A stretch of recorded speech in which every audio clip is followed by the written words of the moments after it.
recent incident. We send him our respects. Violence must never be the way. Hello, everyone. Well, shoot. Sounds like they tried to go after Trump again. My producer's just telling me that we can the incident one more time, and you can just see for yourselves how this unfolded tonight.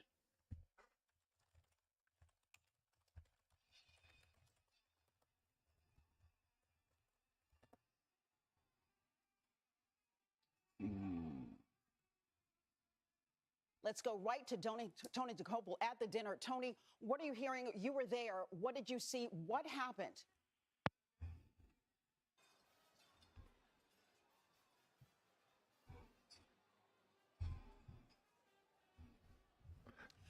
Well, we've lost Tony for a moment, but we want to take you now to Washington Hilton Hotel, where this incident happened. The White House Correspondents' Dinner was taking place. President Trump was in attendance at the time when somehow some noises were heard, and all of a sudden people ducked underneath their tables, and there was pandemonium for a moment. Nobody knew what was going on. The Secret Service came in.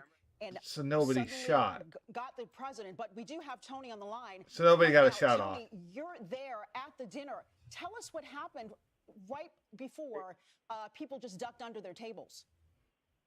Yeah, Carissa, we seated. The president had been seated. Everyone had started tucking into a salad, and I don't know what they're expecting to get out of this. People are dumb.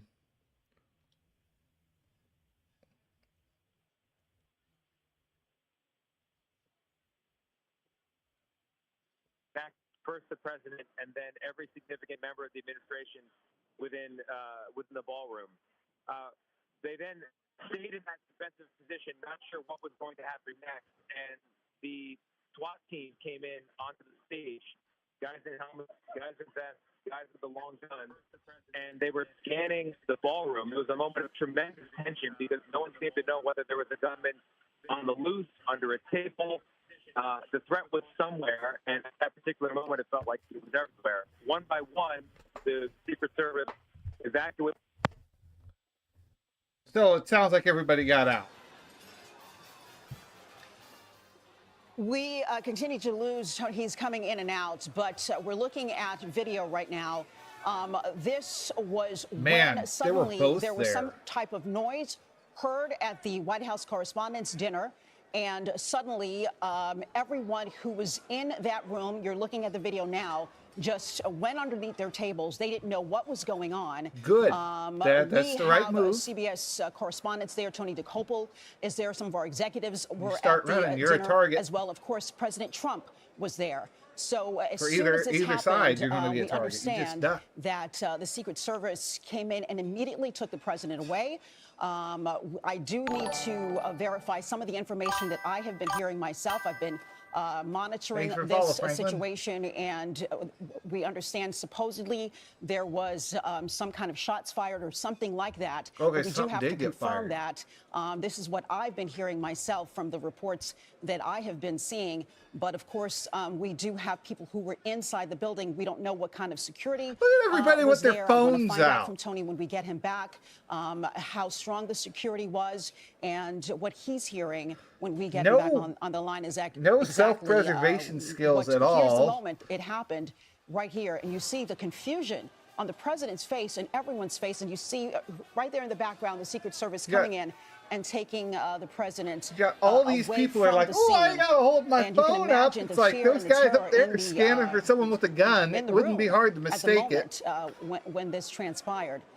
But once again, this Especially was the first time that the president was supposed to speak at the White House Correspondents' Dinner after boycotting it during his first presidency. And this is the first time he was going to do it now in his second term in terms of speaking at this event. Usually it's a lighthearted moment. It's a time to celebrate the First Amendment. And there were a lot of people looking forward. Okay, so it sounds like no one got killed.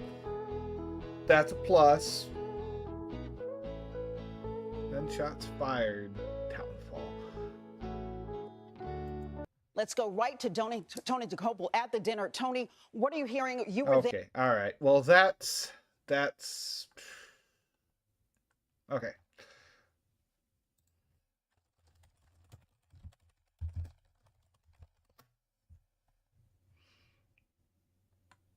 To speak.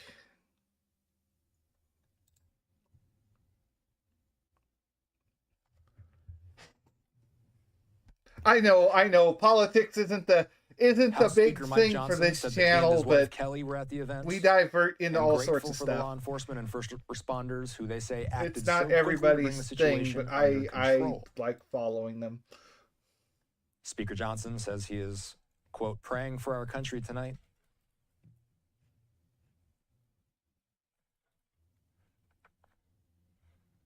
House Democratic leader Hakeem Jeffries said he was thankful for the swift law enforcement action to protect everybody at the dinner. He called for an end to violence. Jeffries saying the violence and chaos in America must end. You gotta stop calling people to violence if you want to put an end to violence. Hakeem. That's the problem. The FBI has said that the shooters in custody. You get that from both sides. You go, oh, you need to do this, you need to do that. It's like, no, stop. Vote if you want to do something.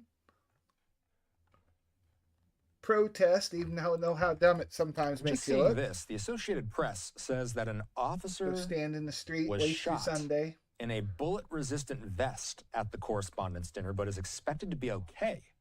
So someone did get shot. Information to us. The AP reporting that an officer was shot in a bullet-resistant vest at the dinner. He's probably got a bruise. To be okay. Well, that's good. Definitely going to be hurt DC feeling that in the morning, scene. though. The FBI, of course, is on the scene. That's something you don't think about. Is like, oh, the bulletproof vest stopped it. Yeah, but you're still getting punched really hard wherever you get hit. Thankfully, bullet-resistant material, meaning that officer is going to be okay, according to the AP's sources. I hope so. So, after the White House Correspondents' Dinner was halted, we see a number of White House correspondents crowding into the White House press briefing room to get an update from the president himself.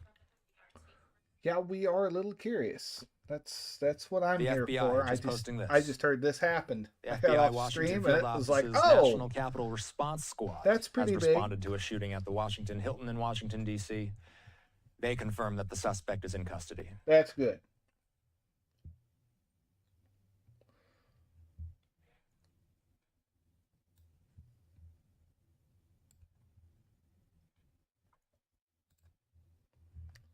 All right.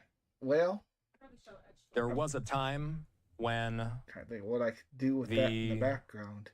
White House Correspondents' Dinner attendees, they were closed inside that ballroom. We don't have any images inside the ballroom at this point. We've got these two live shots, one at the White House podium, one right next to the briefing podium, and then one giving you an idea of how crowded this room is late on a Saturday night after what was supposed to be a fun event, now turning into a news event. The White House Correspondents Association postponing news and games. That's what we're going to do. Correspondents' Dinner to a later date. The president said that he had hoped that they would return with the programming tonight. Shoot, I don't have that plugged in. They took the advice of law enforcement and they shut it down for the evening.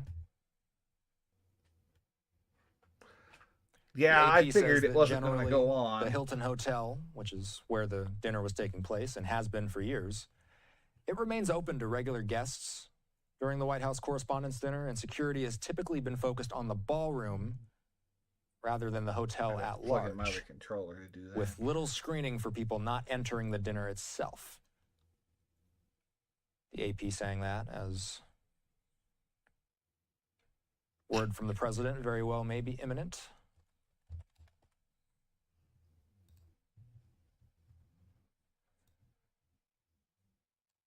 Number of shots being fired. The Associated Press putting it in the range of 5 to 8 shots fired.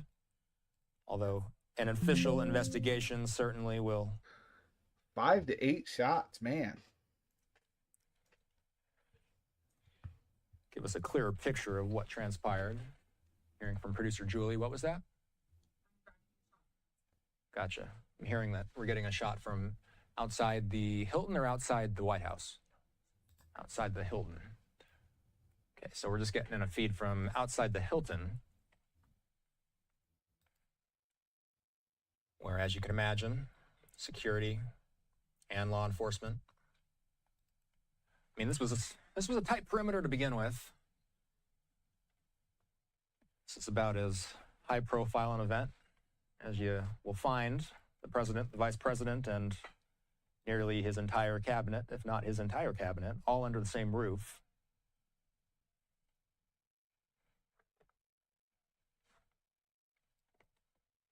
And the newest piece of information I'm getting in here is that one law enforcement officer will be okay, but was shot by a suspect, by a shooter.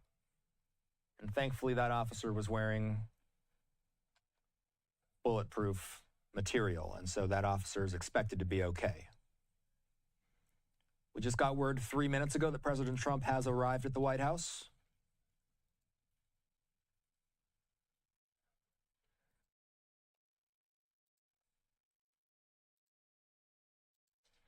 We've heard from the Speaker of the House and the Minority Leader in the House,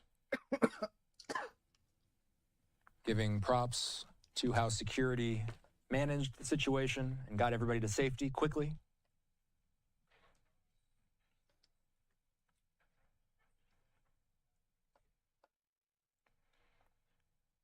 For those familiar with the area, this vantage point is near DuPont Circle. It's a busy area in D.C., especially on a regular weekend night. Even more so on a Saturday night. And there were a lot of parties happening in and around the area. It's not just the dinner itself. That's the main event, of course. But there are lots and lots of ancillary events that happen in and around the area. All of that coming to a close. DC is also supposed to have a briefing. They just put out a tweet. I'm hearing DC is going to have a briefing. Is that DC Police? DC Police, yeah. DC Police will give an update at some point tonight as well. Perhaps we'll learn more about the suspect that's been apprehended.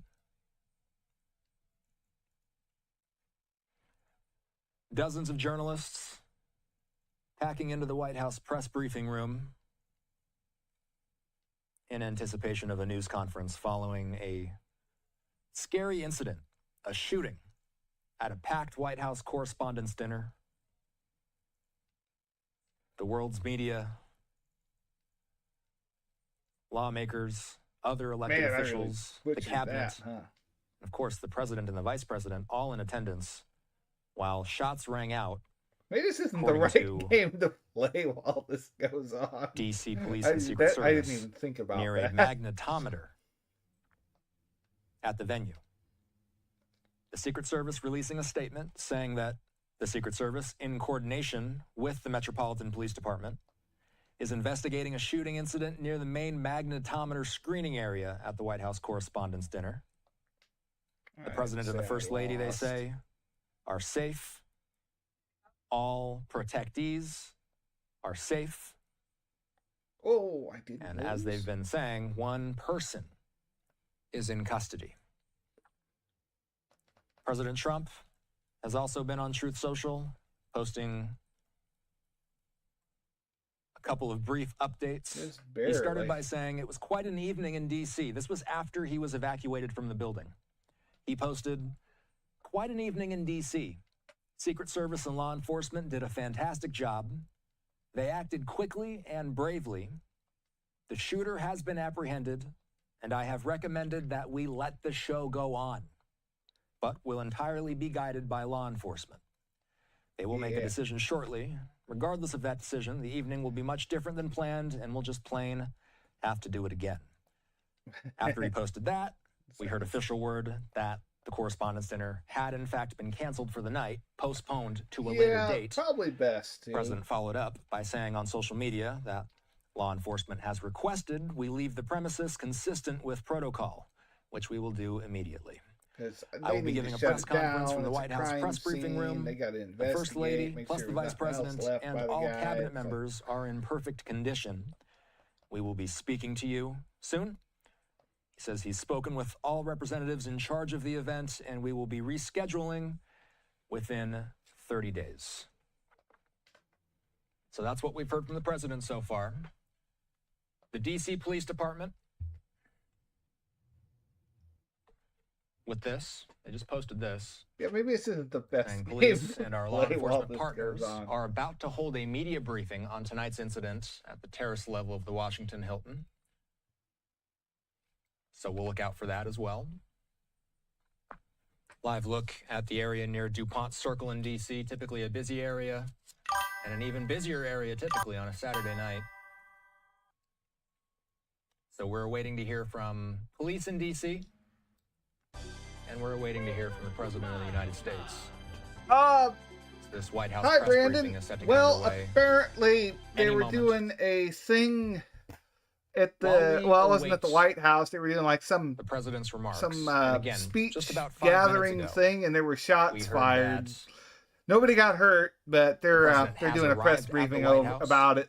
Apparently, like 6 to 8 shots got fired. So I'm just listening and playing Mario Kart, I guess. I was playing Shotgun Mario in the background. I'm like, maybe that's not the best game to play with the shooting going on. That might be in bad taste. Nobody was. So I'm just kind of, I'd be listening to this anyway. I'm just like, we'll stream. Were injured, to be more specific. Give my thoughts on it. But the AP there with that. It's good. No one. They got the guy alive. One officer took a bullet in his vest, but he should be recovering. Okay. He should be fine. So that would be indicative that at least one person was shot at. We'll await to hear official word from police or from the president momentarily. So, for those of us who are just joining the broadcast, this has been a developing situation, and we're learning more by the minute. I'm Austin Westfall. We are seeing the president step out. Let's listen live after a shocking White House Correspondents' Dinner. Very unexpected, but incredibly acted upon by Secret Service and law enforcement, and this was an event dedicated to freedom of speech that was supposed to bring together members of both parties with members of the press, and in a certain way it did, because the fact that they just unified, I saw a room that was just totally unified. It was in one way very beautiful, a very beautiful thing to see. A man charged a security checkpoint armed with multiple weapons. Oh, that's what happened. And he was taken down by some very brave members of Secret Service, and they acted very quickly and have just released, for purposes of transparency, clarity, I've ordered it to be put out. You probably have it by now. Put out on Truth and put out on many of the platforms. A tape showing the violence of this thug that attacked our Constitution, and also showing how quickly Secret Service and law enforcement acted on our country's behalf. Really did a great job. One officer was shot, but saved by the fact that he was wearing obviously a very good bulletproof vest. He was shot from very close distance with a very powerful gun, and the vest did the job. I just spoke to the officer, and he's doing great. He's great shape. Good. He is good. Has very high spirits, and we told him we love him and respect him, and he's a very proud guy. He's very proud of what he does, Secret Service agent. And we looked at all of the conditions that took place tonight, and I will say, you know, it's not a particularly secure building, and I didn't want to say this, but this is why we have to have all of the attributes of what we're planning at the White House. It's actually a larger room, and it's a much It's gonna be more ballroom. secure. He's gonna bring up the ballroom. It's drone-proof. It's bulletproof glass. We need the ballroom. That's why That's- Secret Service. That's why the military are demanding it. And he's right. We should have They've wanted a the ballroom for local 150 spot years there for where they're going to do everything lots anyway. of different reasons, It's but easier to today's do a all little bit security at different one because spot. today we need levels of security that probably nobody's ever seen before. But everyone owes a tremendous debt of gratitude to the courage of law enforcement, the law enforcement, and working with the D.C. police. And we just spoke with the mayor. And when we're finished, the police chief is going to take over and discuss it also from their viewpoint. But they also performed exactly as they were supposed to. And you see the attacker in different positions, but you also see the attacker totally subdued and under control.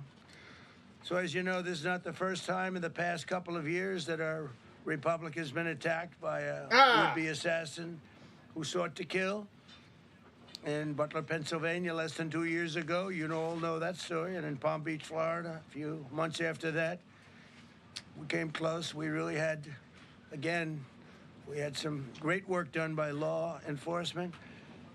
But in light of this evening's events, I ask that all Americans recommit with their hearts in resolving our difference peacefully. We have to resolve our differences. I will say, you had Republicans, Democrats, independents, conservatives, liberals, and progressives. Those words are interchangeable, perhaps, but maybe they're not. But yet everybody in that room, big crowd, record-setting crowd. There was a record-setting group of people. And there was a tremendous amount of love and coming together. I watched, and I was very, very impressed by that. But we were, First Lady and I were taken very well care of very quickly. Yeah, but Very I was in quickly second the whole rushed time. off the Toby was stage. way ahead.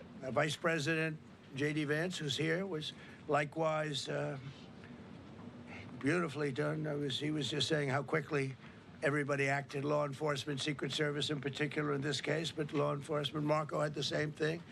Pete was there. Pete didn't want any help. He didn't want anybody to help him. He doesn't want anybody to help him, but he did get some, didn't you? And I think you also said that it was very impressive. So with that, I'd like to ask Todd Blanche to come up, say a few words, and tell you it's already underway. The man has been captured. That's good. They're going to his apartment. I guess he lives in California. Oh, and he's a sick person, a very sick right. person. And we don't want things like this to happen. I think it's very important that I say, though, and I told the representatives of the evening, they did such a beautiful job. It was such a beautiful evening. And again, they're talking about free speech in our Constitution. That's what it's all about, not just White House correspondence. It was really based on free speech in our Constitution. But I said very importantly that we'll do it again within the next 30 days, and we'll make it bigger and better and even nicer. So I just want to thank everybody that was involved. I also want to thank the press, the media. You've been very responsible in your coverage. I will say I've been seeing what's been out. You've been very responsible. So Todd Blanche, Yeah, I'd they like have to been say a pretty few good words, and then we're about going to have cash. And what I've seen then you're so going to far. go on. We can ask, I guess we can take a couple of questions. I want to thank the First Lady that was a rather traumatic experience for her. There was a lot of action taking place up there very quickly. But again, the response time was really incredible. And we're going to reschedule. We're going to do it again. We're not going to let anybody take over our society. We're not going to cancel things out because we can't do that. We wanted to stay tonight. I will tell you, I fought like hell to stay. But they... Careful saying that. It was protocol. They might think you're trying to do an because they didn't know there was a lot of action going on, and they didn't know could there be probably a lone shooter, but we'll find out. We'll find out very quickly. They have it very well under control. So I want to thank everybody very much. And Todd Blanche, please. Thank you very much, Mr. President. Tonight you saw the very worst and the very best of this country. You saw the very worst by the actions of that coward that the president just talked about. But you also saw the very best because you saw law enforcement do exactly what they're supposed to do. And you'll see the videos come out, I expect, very shortly, and you'll see law enforcement do exactly what we want them to do. And so I echo what President Trump just said, that we are extraordinarily grateful and appreciative of the men and women of law enforcement that did their jobs tonight, including one who was injured. This investigation is ongoing. I expect you will see charges filed shortly. Yeah, the charges definitely should be self-evident given the conduct, but as you'll hear, there will be multiple charges surrounding the shooting, around the possession of firearms, and anything else that we can get on this guy. The investigation is obviously ongoing and just started. There's federal law enforcement already working on search warrants and doing their job, and I don't want to get ahead of them and don't want to get ahead of the work that they're doing even as we speak. Director Patel and I were just on the crime scene a short while ago, and everybody in this room should rest assured that the Metropolitan Police Department, the FBI, Secret Service, everybody's on the scene doing their job. I know that the police chief is going to give an update from the scene as soon as we're finished here, and I obviously will lead the details of what they have learned to him. But in the meantime, I just want to thank everybody in this room for the courage, and I want to thank President Trump for his words, and I promise you, justice will be served. Thank you, Director Patel. Thank you, General. Thank you, Mr. President. The President's absolutely right. You saw the best resolve of American law enforcement because you, Mr. President, inspire them 24/7, 365. You give them the resources that they need, and they know that you have their back.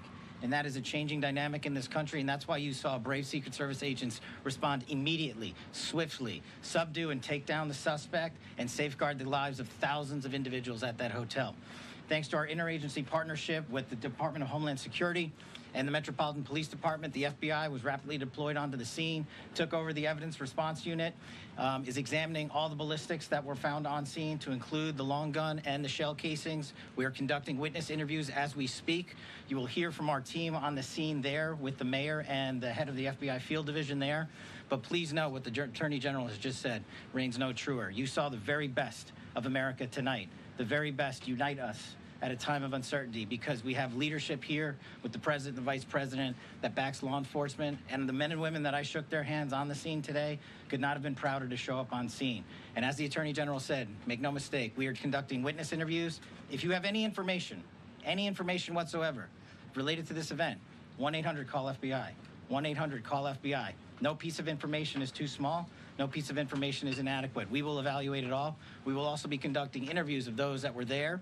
And if any of those individuals have information, please come forward to law enforcement or the FBI or the Metropolitan Police Department. We will be examining this individual's background thoroughly. That process has already started, and we are going to ensure that he was either a lone wolf actor or anyone else that was responsible. We will analyze all evidence immediately to make sure that we safeguard this country. Mr. President, Mr. Vice President, thank you for your leadership. Attorney General and Homeland Secretary Merlin, thank you for your partnership in law enforcement. Thank you, Ken. Okay, we'll do a couple, and then we go to the chief. Madam Chairman, I just want to say you did a fantastic job. What a beautiful evening, and we're going to reschedule. Okay. And after that, it's very tough for her to ask a killer question, right? But you have done a fantastic job. Please. Mr. President, I appreciate it.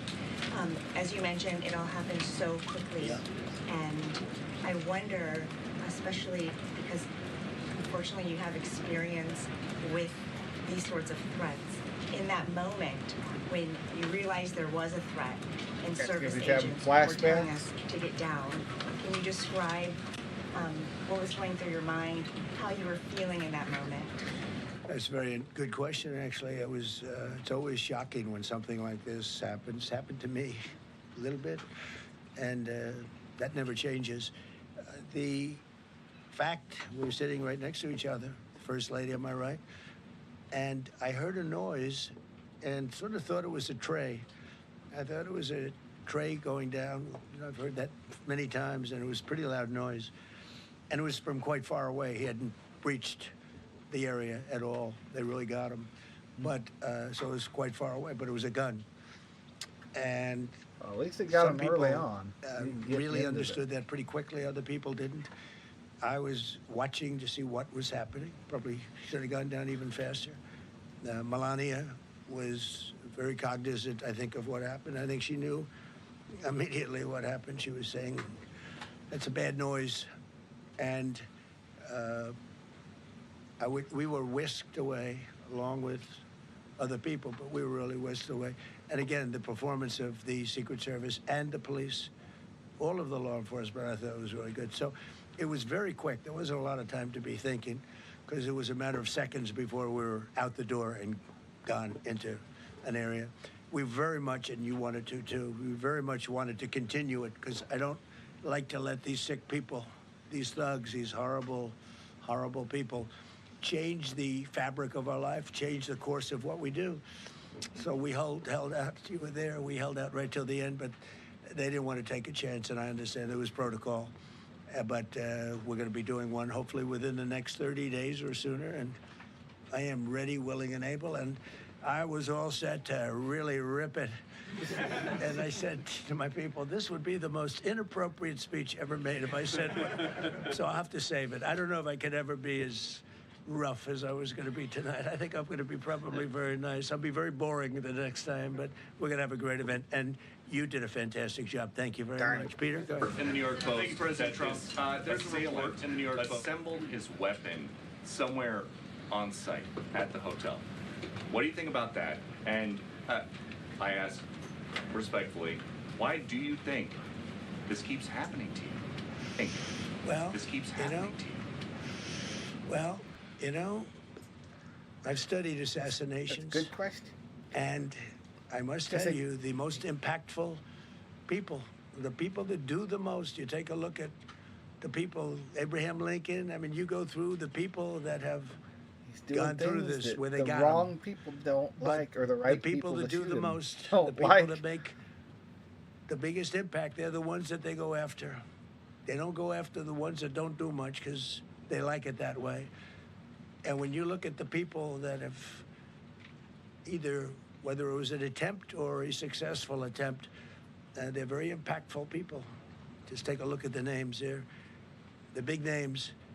And I hate to say I'm honored by that, but we've done a lot. We've done a lot. We've taken this country, and we were a laughing stock for years, and now we're the hottest country anywhere in the world. We've changed this country. And there are a lot of people that are not happy about that. So I think that's the answer, Peter. And after Butler, your team for a while rethought outdoor events. Yeah. Do you think that you now need to rethink indoor? Well, but then you just don't do events. No, I can't do that. I have to. You got to do it events. It is what it is. We have to do it. The room was very, very secure. You know, he charged from 50 yards away, so he was very far away from the room. And what did you think when you saw the video of how fast he was running? He was moving. He was really moving. Yeah, we're gonna look and that the up. reaction time was great. Boy, those guys, they had their guns drawn literally by the time he was there. They were shooting. That's right. I thought they were very impressive. I thought they were very impressive. And if I didn't, I'd let you know. You know, I'm not going to be, I would not stand for that. No, I thought they were very impressive. Earlier, were you aware of any threats? Was your team aware of any threats beforehand? And do you believe you were the target of this tonight? I guess. I mean, these people. Target of this tonight? I guess. I mean, these people they're crazy.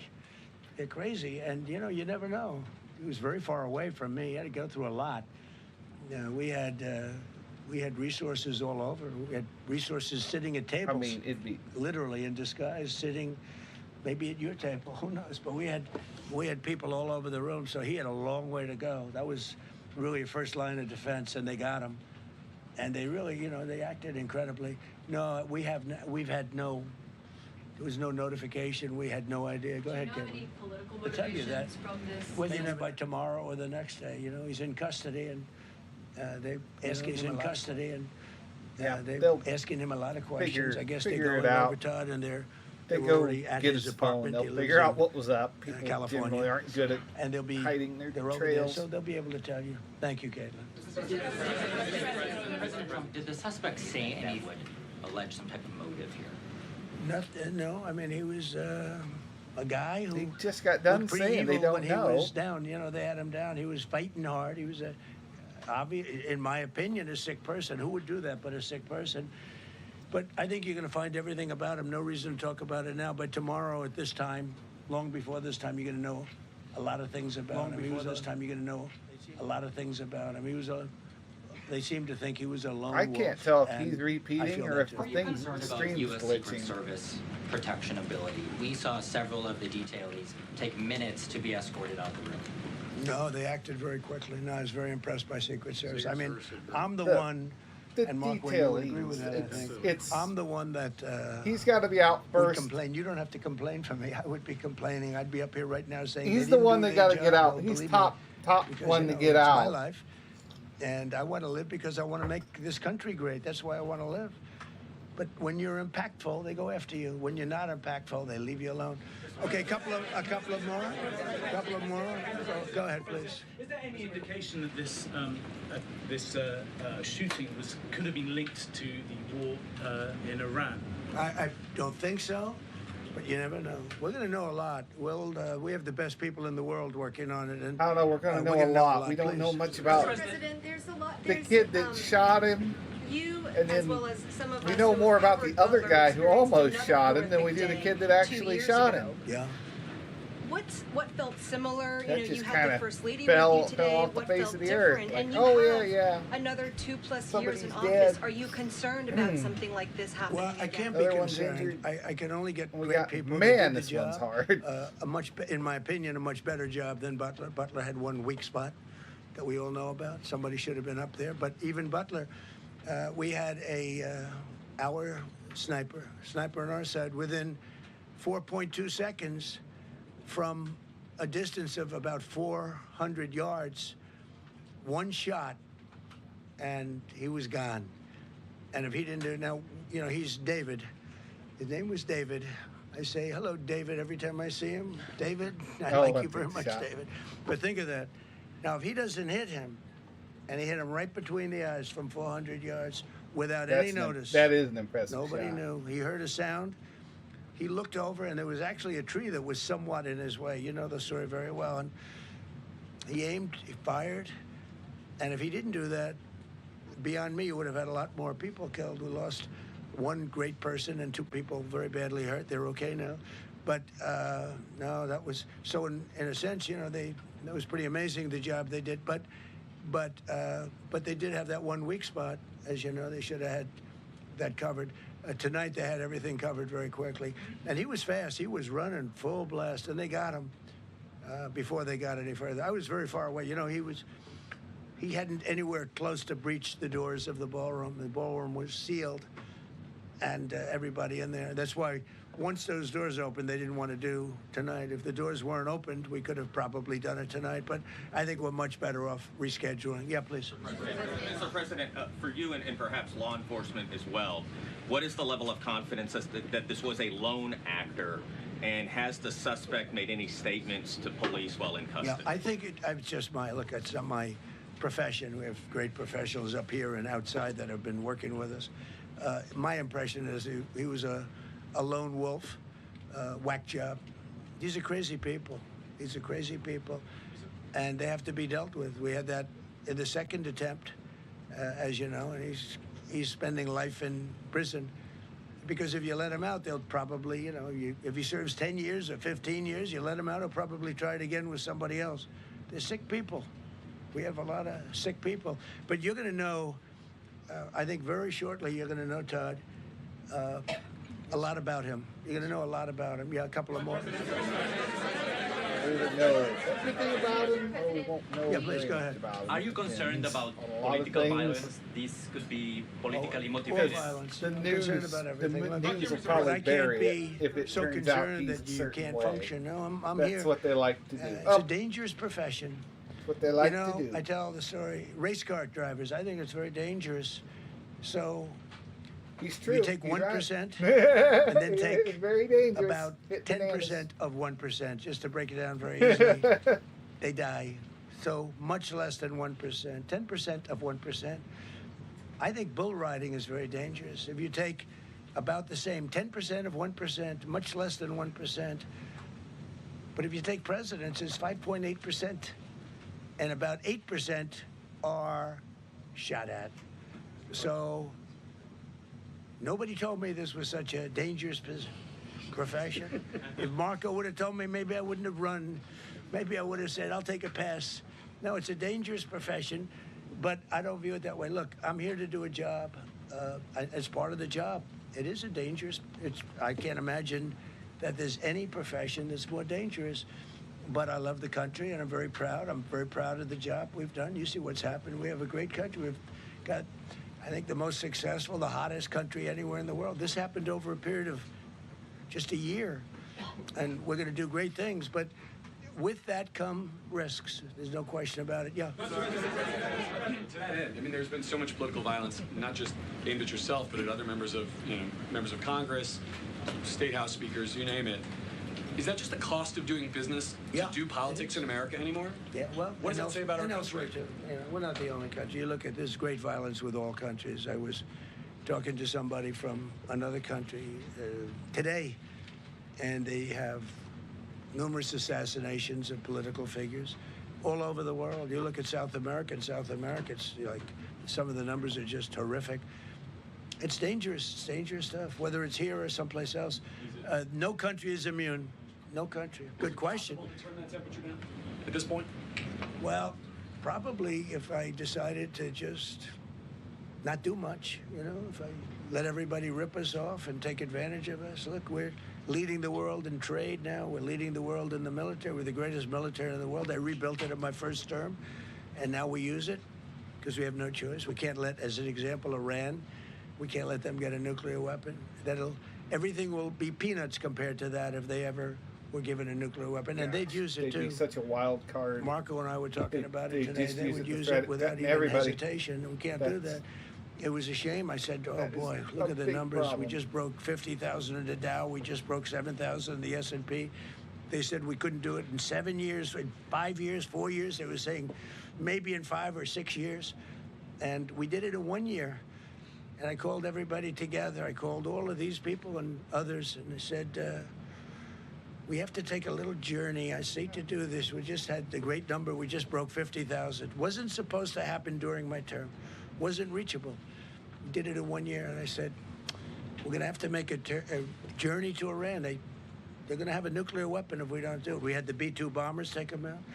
I terminated in the first term the Obama agreement, the Iran nuclear agreement, which was a disaster. That was a road to a nuclear weapon. They would have used it 100%. So, when you do things like that, you become a target. If I wasn't doing that, I guess I'd be a lot less of a target. But I'm honored to be. Okay, one more question. Go ahead.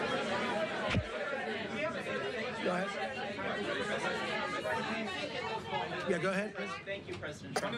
Thank you, President Trump. Did you know how the gun was brought into the hotel? And also, how does this event impact you as the leader of our country? Do you think it will change your I leadership? like not to think about it.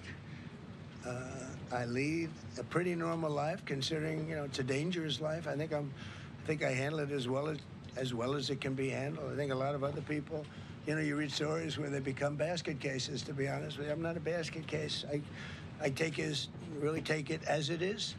I do it for the country. I'm not doing it for any other reason. I have a first lady who's doing a terrific job. She loves the country, and she recognizes it better than anybody. She's told me numerous times, she said, you are in a dangerous job. But that goes along with her, too. I mean, it's dangerous for her, too. We sat there tonight. We heard that noise, and it was either a tray or a bullet. I was hoping it was a tray, but it wasn't. And again, we had some very brave people doing a great job, so we're very proud of them and happy with them. I just want to thank everybody.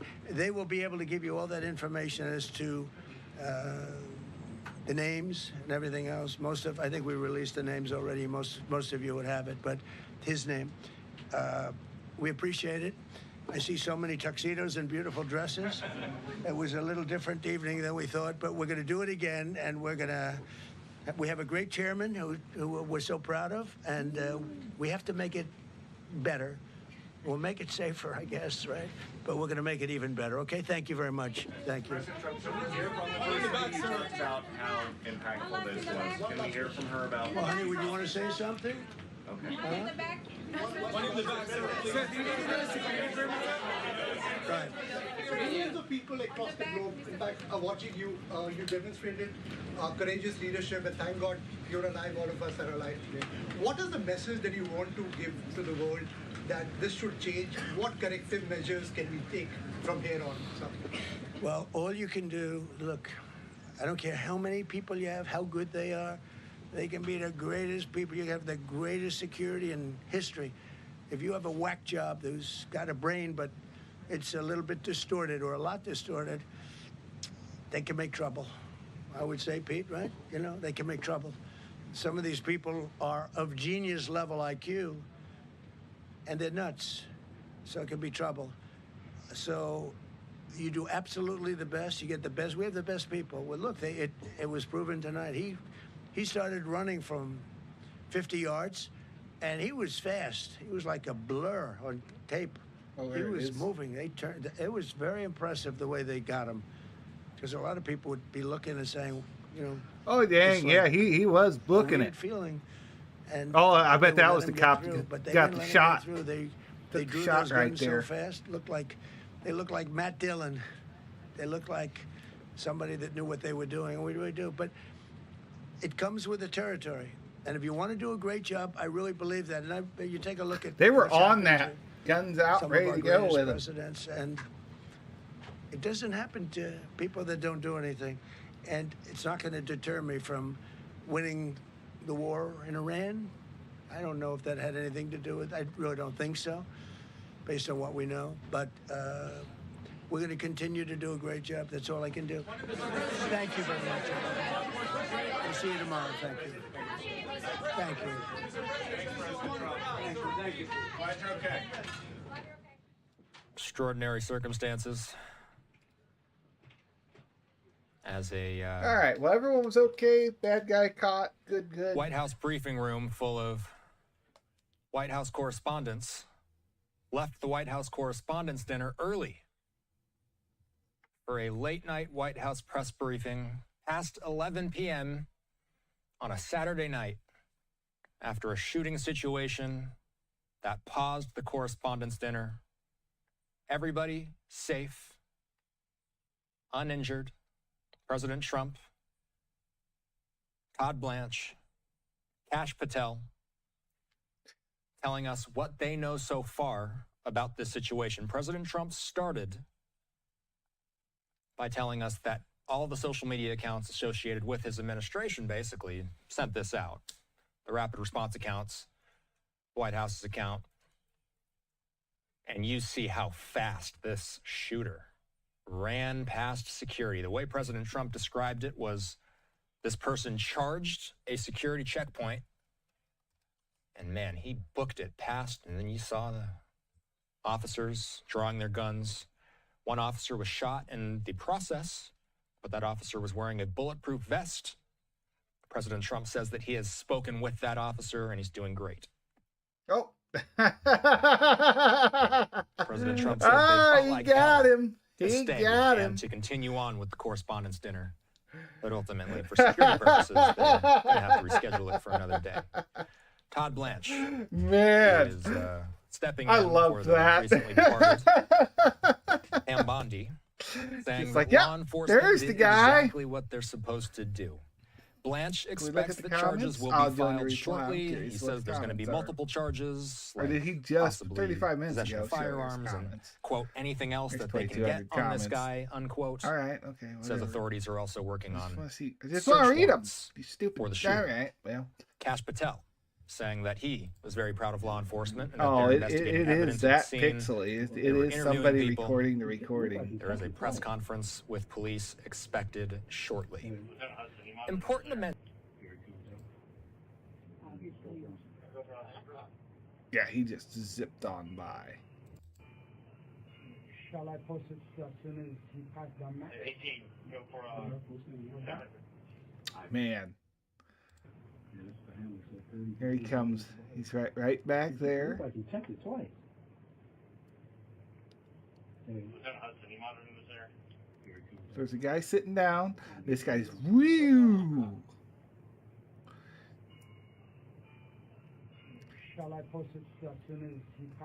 He's almost got his hand. He's almost like Naruto running. He's almost got his hands behind his back. Kind of, woo!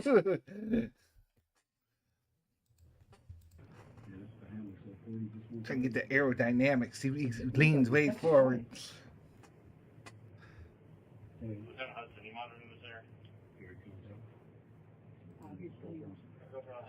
Okay, I guess he tripped forward more.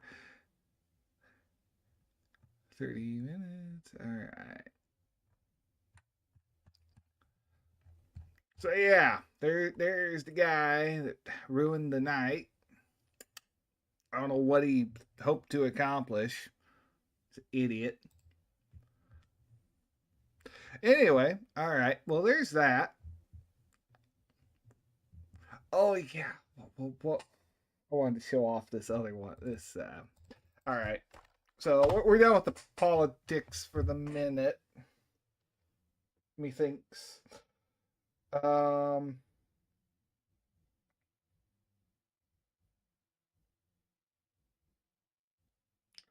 What else can we do here?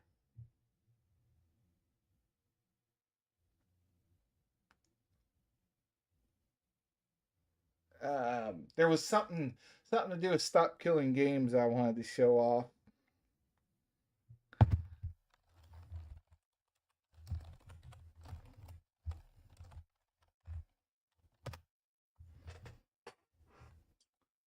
Here it is. Here it is.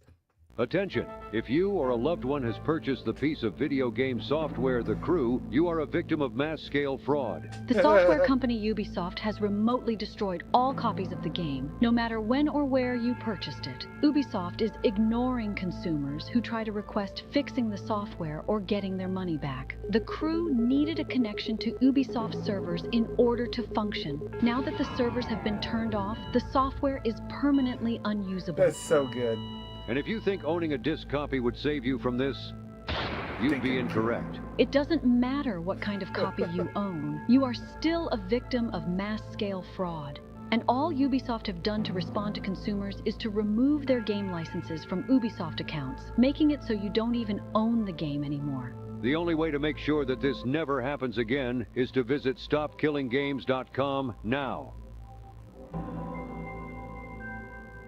I love the Attention! If you or a loved one has purchased the piece of video game software The Crew, you are a victim of mass-scale fraud. The software company Ubisoft has remotely destroyed all copies of the game, no matter when or where you purchased it. Ubisoft is ignoring consumers who try to request fixing the software or getting their money back. The Crew needed a connection to Ubisoft servers in order to function. Now that the servers have been turned off, the software is permanently unusable.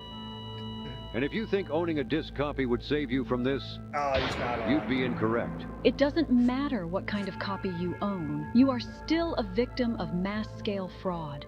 And all Ubisoft have done to respond to consumers is to remove their game licenses from Ubisoft accounts, making it so you don't even own the game anymore. The only way to make sure that this never happens again is to visit StopKillingGames.com now.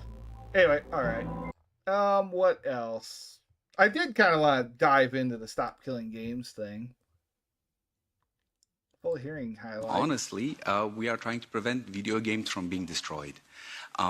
We see video games not only as part of our culture, but also as products, and in both cases worthy of preservation. But unfortunately, the practices in the video games industry are hindering both of these and threatening video games as a medium. What we hope to achieve today for you is to explain the problem, what we have done to try to fix it at least, and why we believe new regulation or new rules are necessary. Just as it was mentioned in the beginning, we are representing European customers and consumers who have not had a voice on this issue.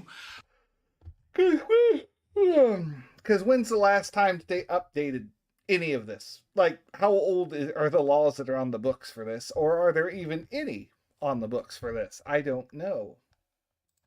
My knowledge of this is not super great. I've watched some of Accursed Farms, his his videos on this. I did know he was going to be speaking when they did this stuff, which was really cool. Or maybe it's not this specifically, but he was going to be speaking in some of the things, which is really cool. For a very, very long time, and therefore we are very, very thankful that you are hearing us out today. And I would say that we could start with the slide deck, and I would then hand over to my colleague, Ross Scott. There you go. Hello, I am the founder of the Stop Killing Games consumer movement, which has many shared goals with the initiative. I'd like to clarify what it means to destroy a video game. The second slide.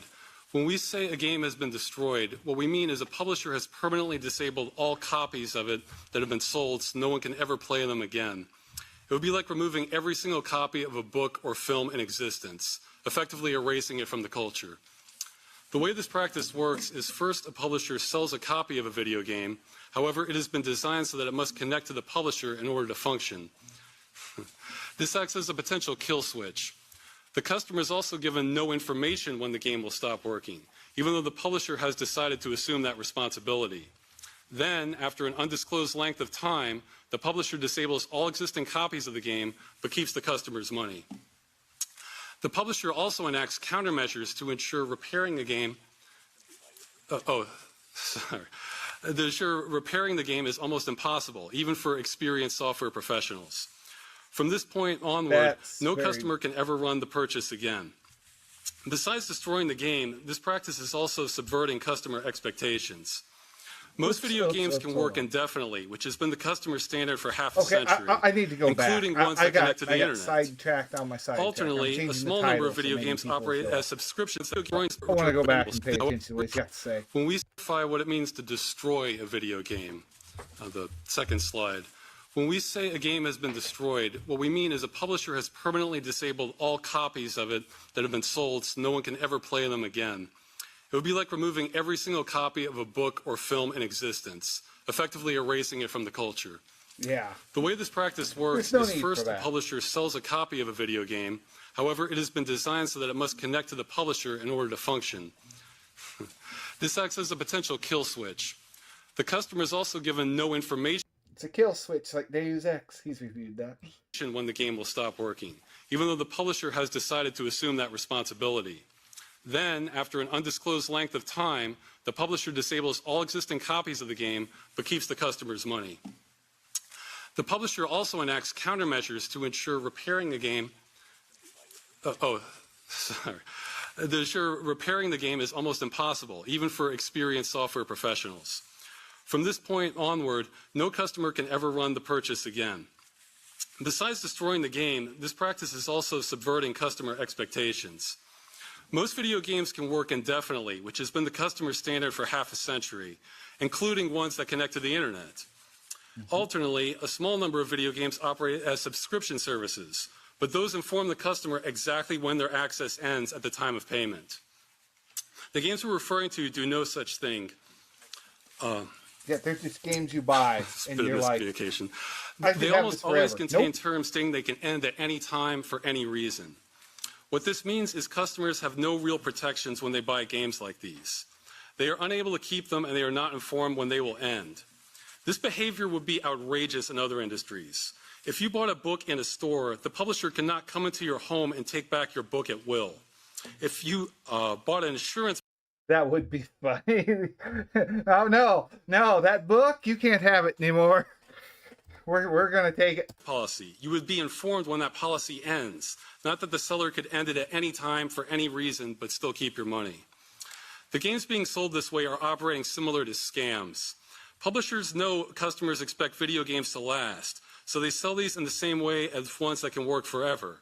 As a one-time purchase with no expiry date, then price them the same. Publishers know that if customers were informed exactly when they plan to disable their games, that would reduce sales, since the longevity of a game affects how much customers are willing to pay. Yeah, that's the industry is trying to have it both ways, finding ways to say they're selling you a game that they're not selling you. This creates confusion for everyone involved and is part of why it's taking customers so long to get exposure on this practice. The legality is also unsettled. Earlier, members of Parliament assisted us in asking questions to the EU Commission about how legal the terms and game license agreements were, especially being able to terminate them at any time for any reason. The Commission stated Directive 9313 EEC prohibits unfair terms causing a significant imbalance in the parties' rights and obligations to the detriment of consumers. The Commission also recommended consumers file complaints with businesses across member states through the European Consumer Centers Network. In 2024, we had volunteers across the majority of EU countries submitting complaints against the French company Ubisoft for disabling the game The Crew.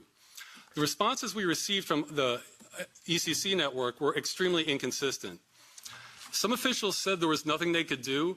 Others said the company was required to run the game indefinitely, which is unrealistic. But the majority stated there was no clear regulation on this practice. We were independently able to get thousands of complaints submitted to consumer agencies in France and Germany, but there still has been no decision on them on the legality either. To the best of our knowledge, no one in the EU has ever been compensated for this and hundreds of other titles. In short, governments in EU countries are not sure how to handle this situation, and customers are overwhelmingly not being compensated for the loss of their purchases. It is an ideal situation for clear regulation. This is not a new practice. It started approximately 2005 and began negatively. Man, look at some of these games. Pros, release date 2022, death date 2023. Barely last a year. 2016 to 2019, 2018 to 2021. Like they're giving these games like a 3 to 5 year lifespan ish. Somewhere in there, it seems like. That's ridiculous. Shoot, there are games in my Steam library from 5 years ago or better that I still haven't beat that I need to go back and finish, you know? But I own them, or do I? I own them. They're on Steam, but if I want to go back and finish them, I guess I'll never get the chance. If Ubisoft, Dumb Age, Trion World, Uber Entertainment. Seems like they're the ones that are pretty bad about that. Ubisoft, there's no excuse for. They're big enough. They need to have something figured out. They are definitely AAA publisher, creator. Impacting customers for them around 2010 onward. However, it often affects a minority of customers whose complaints can get lost in the system. It wasn't until a large case affecting millions that any attempts to get government attention were possible, and there still is no answer. The EU Commission says this must be handled on a case-by-case basis, but this practice is extremely widespread. Future slides. We have formed an amateur study examining over 1,100 video games that require a connection to the publisher. The majority of these have been deliberately disabled by the publisher, with many of the rest still at risk of being destroyed. Under the strictest interpretation of what it means to disable a game, the study found that out of over 400 titles, publishers disable a customer's purchase 93.5% of the time when ending support. This business practice is responsible for more destruction to the medium than anything else by an enormous margin. There is also a strong correlation between this practice and the size of the publisher, as most small studios do not engage in it, as it requires far more resources, work, and liability than they can handle. So even though this impacts a minority of games, it disproportionately affects customers due to the scale of the largest offenders. From sales figures, it impacts tens of millions of customers, minimum in the EU. This impacts developers as well. This may seem obvious, but based on interviews and feedback, we found the majority of game developers do not support having games they've worked on destroyed. They can spend years of their lives creating them, but they are often not the ones making these business decisions. Yeah, that would really suck too. I would hate that. I would hate if something I made, they're just like, yeah, no, we're pulling the plug on it. You finished it? Cool. No one else can play your work ever again. And sometimes even sign non-disclosure agreements so they cannot voice their opinion on the matter. The main point I hope that does not get lost in this hearing is this initiative welcomes any solution that will solve the problem of video games being destroyed on this scale. We want this to be as easy and as practical as possible for all parties involved and are very open to how that is achieved. We are not even asking publishers to change their business or monetization models, only that once they end support, they do so in a responsible way. Our only goal is to prohibit this destructive practice and thus obtain basic protections for consumers and the medium as a whole. Next, I would like to address the honourable members on a huge issue. I totally agree. Like, leave it to the mod community. Look at Mario 64. Like the mod community will provide. If it's a game that people want to play, they will come up with their own updates. They will figure out a way to keep this game alive. And even if it's a niche game, there's going to be someone that'll go, yeah, I'll work on that for you. You know, I'll figure out, because these people, it's all in game engines. It's all digits, numbers, codes, graphics, fixes. Most of the time, if the game's made it to its end of life, it's probably in a pretty stable setting. You know, it's not super rough, I would figure, for most games. Or, you know, they've been patched out and the biggest issues have probably been worked out. And like I say, modders could probably touch up a little bit here and there. But yeah, they can figure out the extra support. You don't need to do that. You just need to give us a way that we can play our games. Just don't have it on some off-site server. Have a way we can download the game to our computer and we can take it from there. Make it playable. That we faced during the campaign, especially the start of the campaign, the fact that... And then we need to make the files open source when they're past that point so we can access it and do something with it. Is what I'm at. I don't know if that's what they're pushing for, but this is all what I'm pushing for. The whole discussion is very unclear because the technical solutions are so difficult and there's also a lot of pushback by the industry. So I'd like to raise to some proposals we've seen from the industry to masquerade as proposals, but are simply unrelated to our issue wholly. Some examples of these are clear labeling, minimum support times, and voluntary end-of-life plans. These are not solutions, nor are these even compromises.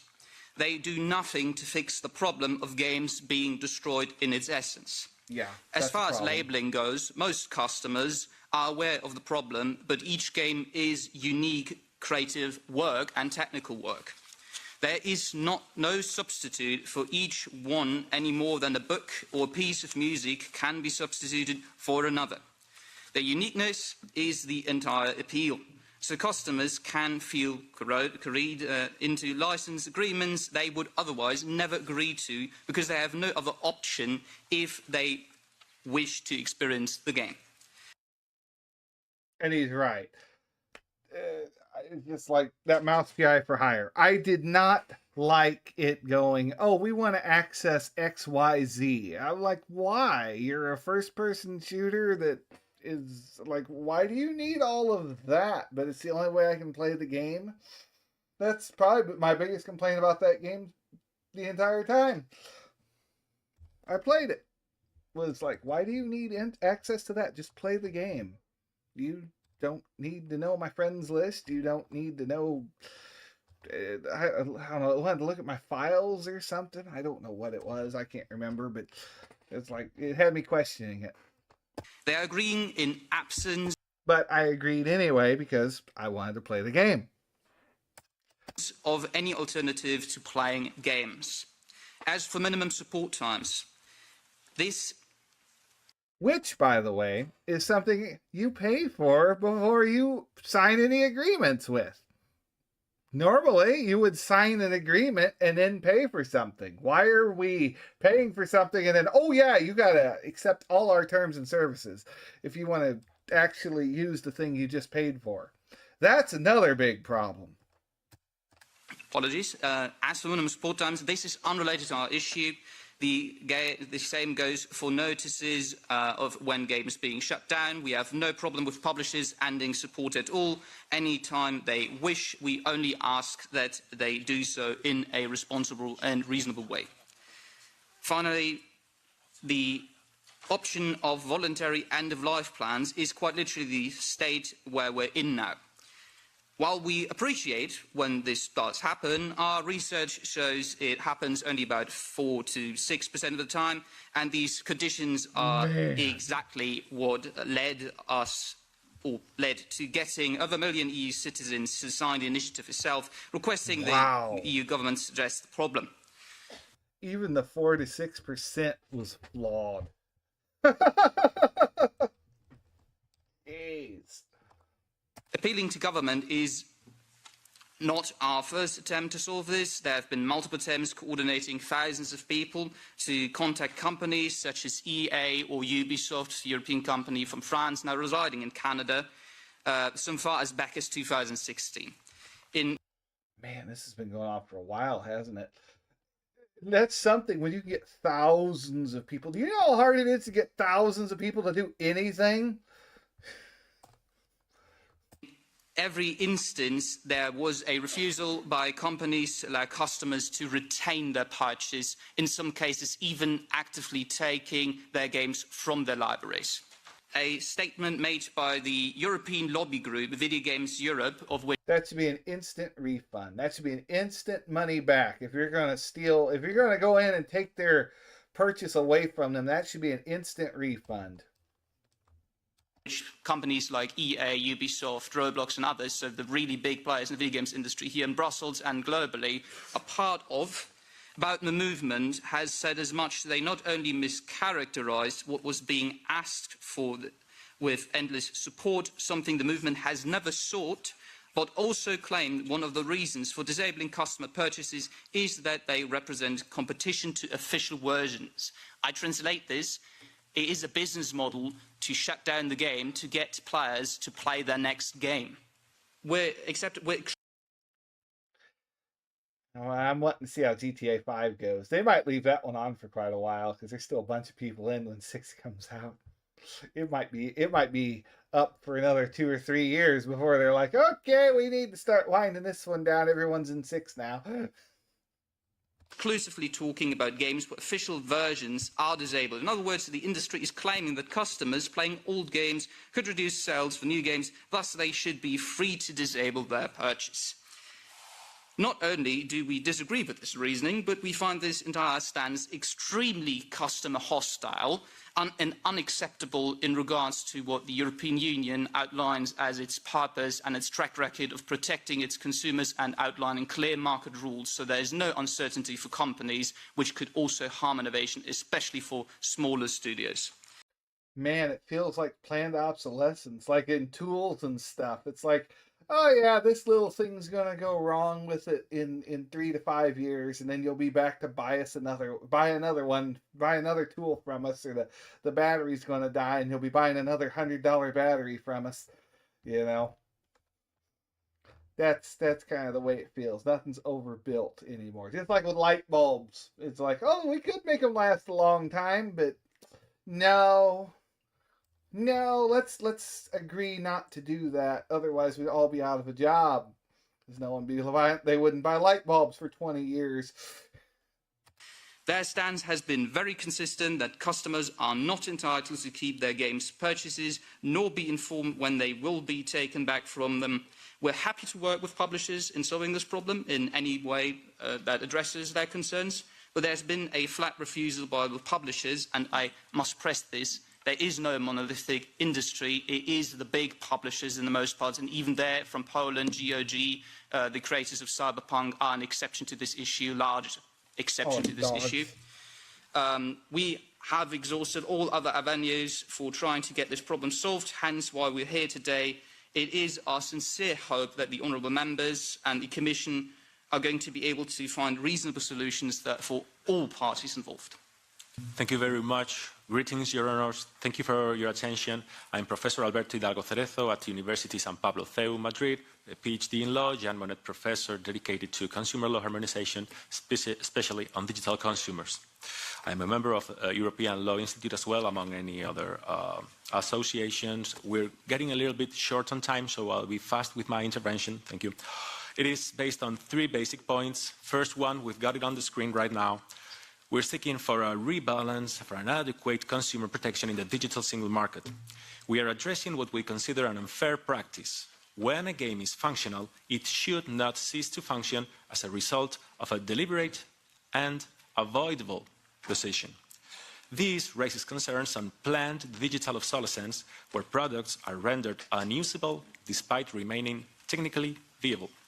Under the current framework, national authorities are reaching divergent solutions which undermines legal certainty for the EU consumers and fragments the digital single market. In the lack of an action, we may end up reaching incompatible solutions among the 27 countries. There is thus a clear need for harmonizing rules, a common European approach necessary to ensure fairness and consistency. Second, please, next slide. Second, European Union as a global leader in consumer protection. Nowadays, it is almost impossible to develop as a full citizen without being a consumer, even more a digital consumer. We all buy goods and services in our daily lives, taking part in the single market with a high level of protection. In the end, it's easy to see, protecting European consumers is protecting European citizens. Primary EU law remains constant in securing a high level of protection for consumers at the maximum legislative level in the EU law. For instance, Charter of the Fundamental Rights of the European Union, Article 38, Union policies shall ensure a high level of consumer protection. Or the Treaty of Functioning of the European Union, Article 12, consumer protection requirements shall be taken into account in defining and implementing other Union policies and activities. Or 169, in order to promote the interest of consumers and to ensure a high level of consumer protection, the Union shall contribute to protecting the health, safety and economic interest of the consumers. There's a lot more, but we're keeping it easy. What we want to stress is simple. This is a call from the primary EU law that we should not miss. Third and final, real example of the terms and conditions. Now as proof of the problem, please, next slide. Now as proof of the problem, here's a real case and user license agreement clause. Company, Zenimax, Bethesda. Game, Fallout 76, clause 7, termination. Zenimax may terminate this end-user license agreement at any time, for any reason. No. Upon termination by Zenimax for any reason, all licenses granted in this agreement with respect to the game, blah, blah, blah, shall immediately terminate, and you must immediately do point 1 and 2. Point 1, permanently destroying all copies of the game in your possession. And 2, removing the game client from your hard drive. What? We believe in the... No way. That's really... Wow, Bethesda. What a fail. Yeah, destroy your game. Delete it from your hard drive. Don't ever play Fallout 76. You got $1,000 wrapped up in this game? Nah, man. Because there are things you can buy in that. I haven't played it, but I was following it when it came out, and boy, that was a mess of a launch. And that this practice is unfair for the European consumers and incompatible with the aforementioned articles from the primary EU law.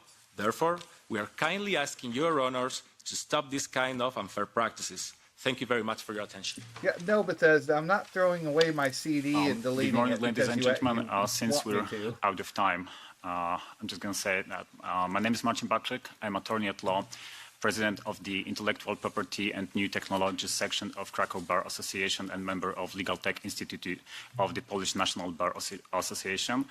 And I'm here to answer any legal questions, in particular these related to the intellectual property law matter. And I'd like to add that the European Union has a long-standing tradition of advocating for consumer rights. That is why, on behalf of 1.29 million of EU citizens, I ask you to grant both consumers and the cultural heritage in the form of video games to grant the protection they deserve. Thank you.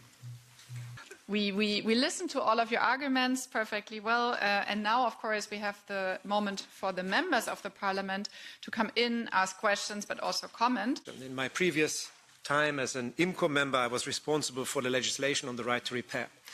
And it was just mentioned that the right to repair is not the right approach to the issue at hand. Hence, I would also rephrase it, whether we do not need... I don't know if this really does fall under right to repair. I mean, kind of, because if there are bugs in the game, yeah, but we're not even totally at that. We want just to be able to play the game. You know, like the right to repair would be nice to throw on top of it so you could have access to the tools to fix it. if there are problems in the future. In particular for software and digital content, something like a right to resurrect, that in a situation where repair cannot be done, it has to be done in a way that licensing terms and others have to be looked at once they are basically expiring because a game is dead, that we then let it. See, now I have a problem with the licensing stuff. Like, you give your license to a game to use like your music. You know that's going to get played by millions of people. Okay? And then it feels like you're signing it away for you're expecting you spend a bunch of money, you sell it for a bunch of money to a company that's going to buy your song so they can use it in their game that's going to be sold to millions of people. So it's kind of like you made your bank off of it.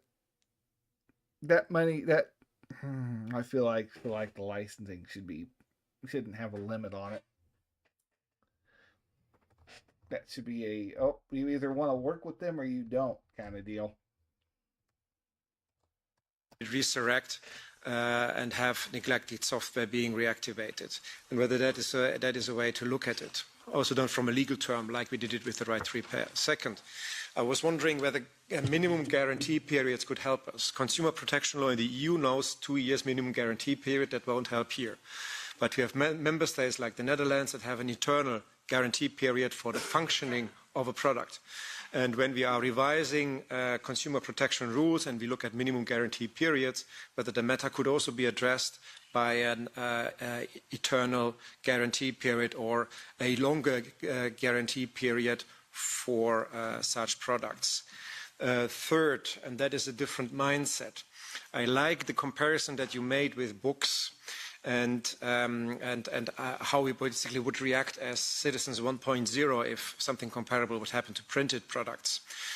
Don't we need for video games also something like a Project Gutenberg, something like a public library in which also video games are provided open access as a public service? And from that moment on, we do not look at it anymore from a private angle, but a public service angle, and that is also changing our ways of how to regulate it. Thank you. So kind of like the Internet Archive sort of deal.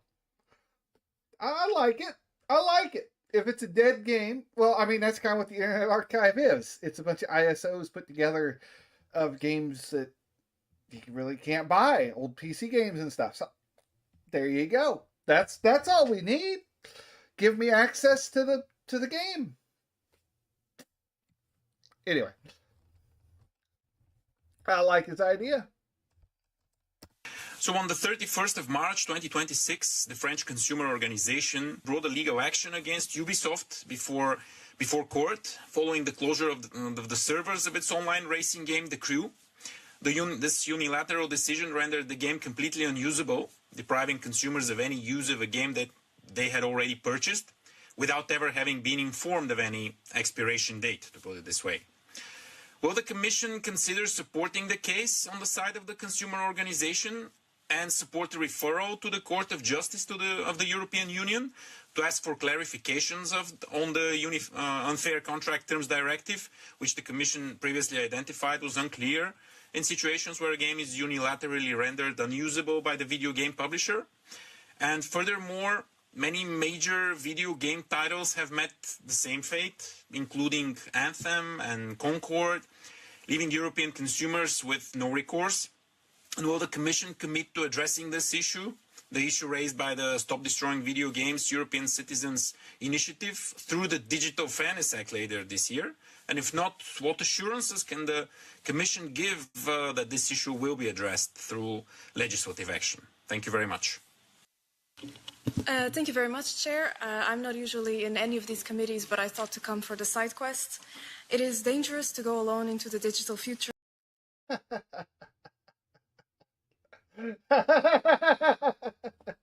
Dangerous to go alone. Without clear consumer protections, and I don't want to set the world on fire, but the truth is that the way we own media has There's a Fallout reference in there too. shifted into something that's very sus. Too often Oh, we're throwing sus out. I like you. Citizens buy a game only to find out that the cake is a lie. You buy Portal, yes. I wonder how many of those people up on the jury stand are like, what?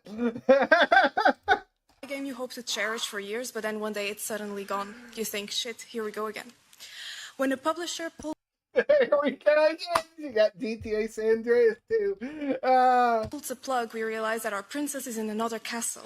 Good Mario. Gosh, I like her. Our libraries are emptied. It's like we've died of dysentery. As we've Oregon Trail. Oh, so good. heard, currently players are forced to see the purchases that they made completely vanish. We should not have to endure and survive a marketplace where our purchases, which are often masterpieces and they bring so much joy, are treated as disposable. We cannot allow digital preservation to take an arrow to the knee. So a petition was started to address all of these issues, and it is super effective. Let us therefore congratulate over 1 million citizens who signed it with one clear message to the EU. Don't be sorry, be better. It's time to finish the fight. We must ensure that even when companies move on, the virtual worlds we paid for remain still alive. Let us praise the sun on a new era of digital rights so that for the gamer of the future, it isn't simply game over.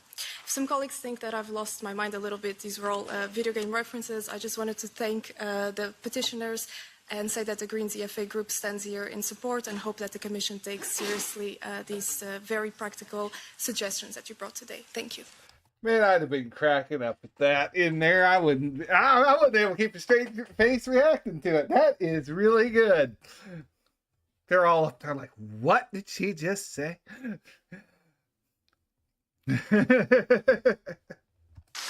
I feel so old, I didn't understand your references. And that's why you don't need to be in charge of this. Shoot, we had Portal. That was from 2000, what? 5, 6, 7, somewhere in there. An IP right holder is free to commercialize their IP for as long as they want. This is related to how long they want to make profit out of an intellectual property. This is making the following actions. There was Zelda, Dangerous to Go Alone, Fallout 1, 2, Set the World on Fire. Anyway, I gotta think about that. Is that 2? Because 1's maybe, 2's Set the World on Fire. Yeah. Anyway. Production, this is selling copies, distribution, communication to the public, etc. The consumer is not affected as the consumer doesn't make reproductions, distribution, communication to the public, etc. He just paid the full price and plays the game. That's all. He doesn't use IP rights. Anyway, IP law is not absolute, we must remind, and I quoted Article 12, consumer protection requirements shall be taken into account in defining and implementing other union policies and activities. That includes IP as well.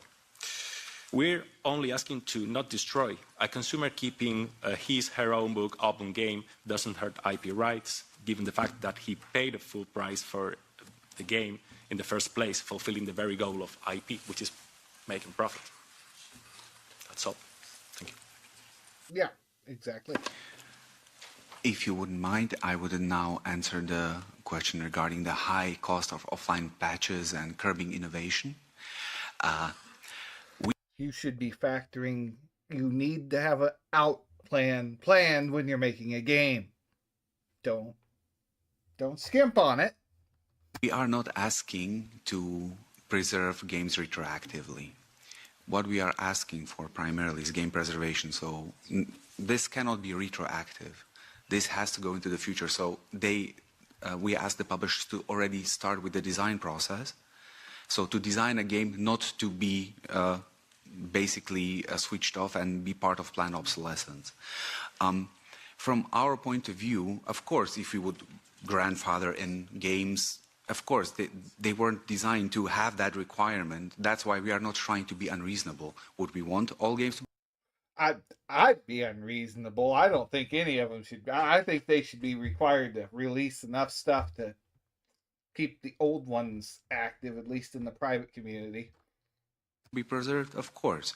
Games that were developed 20 years ago still function. Games that were developed 3 years ago, as it was mentioned before, don't. It's a design decision. It's a business decision. And in terms of curbing innovation, I'm sorry, but it's always, if you have a golden goose and someone takes it from you or tries to regulate it, you will always say, oh, this will curb my innovation, just as it was, for example, with USB-C and Apple, or how it was with, for example, seat belts in cars. Before seatbelts were introduced, the whole industry in the 70s or 60s, I believe, was screaming, oh, this will curb our innovation, and this will be such a huge problem, and until the regulation hit, and we started having seatbelts in our cars, airbags. And then cars got safer. Everything else. We are not trying to engage their business model or create issues for them. They will get their money. They can keep using their business and monetizing however they want. Just please, once you stop supporting the video game, please do not destroy it. And that can be part of the design process. That doesn't have to be part of their business decision. Thank you. I'd like to add a little bit on the economic aspect. Again, when planned for from the beginning, the cost can be very small. It's mostly about when it's undoing that's more of a cost related. Earlier the game Concord was mentioned. That's actually an excellent example because it's publicly stated that at least 370 million euros were spent developing that game, and it did not include an end-of-life plan like what we're seeking. Most of the cost for developing games tends to come from other areas like art assets or marketing. This is just one element out of hundreds that already go into making a game. The other thing is sometimes industry costs or estimates of how much this would cost can be faulty because they're expecting the game they're asking for to have every last feature it did while it was being supported. And many of those can be retired and don't even make sense for a game that's no longer being supported, like administration or anti-cheat measures or account management or things like that. So that can there can be hundreds, or known as microservices, associated with these that can be disabled and the customer still has the core game. So that should be taken into account when figuring out the potential cost. And it might have been mentioned earlier, but we also want to emphasize the companies have been paid already once for the working game, so that should be factored into the budgeting. Yeah, really. What am I paying for if I can't keep the game? There were some other points mentioned on the right to repair, whether we need it and how long a product should work. With right to repair, that's a little bit different issue. Well, that's certainly welcome, having the right to that. As I mentioned in my presentation, there are deliberate countermeasures to prevent repair. That it's almost a small miracle when it does happen from extremely experienced software professionals for resurrecting a game. However, if there were repair instructions, that would be very welcome. I think we would even consider that a viable alternative to what we're asking, if it was practical to resurrect the game that way. And for how long it should work, it's kind of again, the customer standard is indefinitely, as long as they keep the game in good working order on their end. And we're not trying to hold any publishers responsible for updates that break things that wasn't their doing. So how long they choose to support it, we're completely open to. And also, generally when a game reaches its end of life, I said this earlier, it's generally pretty stable. You know, they've generally worked a lot of the bugs out, so you're more or less like, oh, a new operating system comes out. Well, now how do we make it work with this? That might be a problem we run into, something like that. But for the most part, it should be pretty, just give us a way to keep the game rolling. I mean, I think there's already existing EU regulations on that, but I mean, as far as we're concerned, they could end support the next day, but as long as the game isn't destroyed, we would find that acceptable. And the last point on the, for doing this through the existing, just doing this through the courts, through the legal action, that still doesn't get to the heart of the matter of the game itself being destroyed. We're not really refunds and compensation. Those are a secondary measure that when the game itself can't be reinstated, we just want the game preserved. So doing it through the existing framework doesn't quite get us there necessarily. Maybe if I could add to this, doing this individually for every game in every court, can you imagine? That's why we are asking for a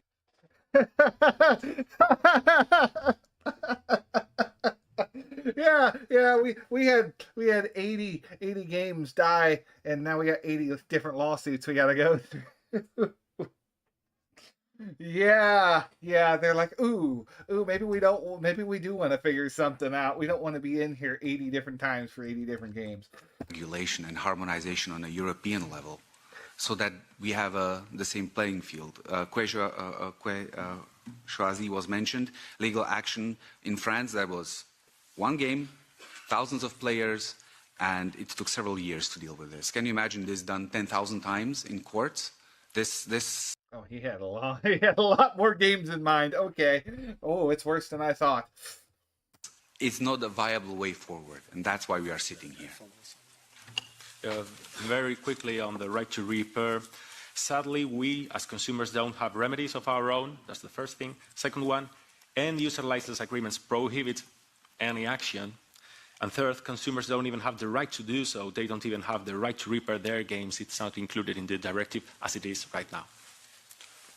Yeah, that's never stopped people before, though. Thank goodness. But yeah, it would be nice to get that included in the clause that, yeah, you can mod your game that you paid for. Okay, thank you. So I want to address the questions regarding IP and consumer law. Consumers in European Union who purchase digital versions of video games cannot benefit from the same level of consumer protection as those who purchase physical copies. The problem is that the distribution of the physical copies of the video games basically doesn't exist anymore. Even if an individual purchases a disc copy, it often does not contain the entire video game, and it requires connection to the publisher's server. And this only confirms that we live in fully digital era. If Madonna was to re-record Material Girl again, she would sing, we live in the digital world. So since we all agree that we live in an era in which digital content is distributed digitally without tangible medium, we must also agree that the consumers who purchase digital content, such as video games, must be protected. It's just like, you know, I own this VHS tape, I own what's on it. What are they saying about games? They're trying to, like when, okay, Brandon, so like when a game that has online play reaches the end of life, they're trying to prevent them from, you know, they just shut it down and then you lose access to that game forever and that game just dies. That's what they're fighting for here. They're trying to make a way, require the publishers to have a way that you can still keep your game even when they decide to stop servicing it, updating it, supporting it. You know, the game that you paid your money for, yeah, they're trying to figure out some way to keep it alive for you.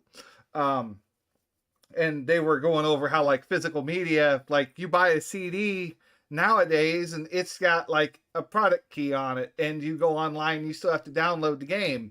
So they're looking for ways around that, and they're trying to do it the legal way, you know, to stop killing games, essentially.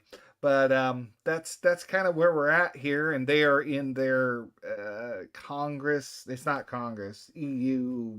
I don't know. I'm not foreign. I'm in the wrong country to know what Britain's doing, but EU's doing. But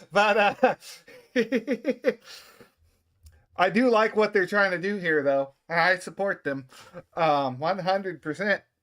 I feel like they could go a little further. I get it. They're going to have some give. They're going to have to be a little more realistic because they're trying to get them to do that on games going forward. I'd love to see a backlog of, you know, all the games that we have lost access to be opened up.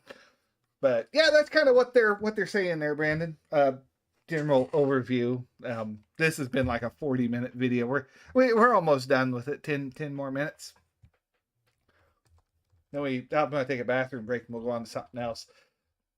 The same or at least similar way as consumers who purchased a physical copy of the video game 10, 15 or 20 years ago.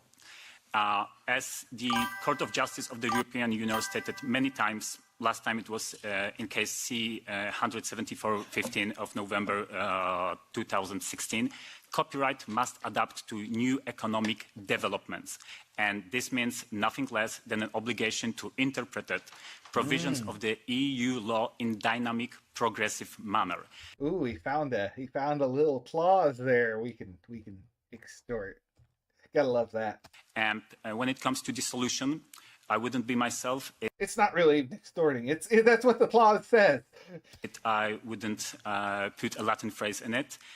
Da mihi factum dabo tibi ius. Give me facts and I'll give you the law.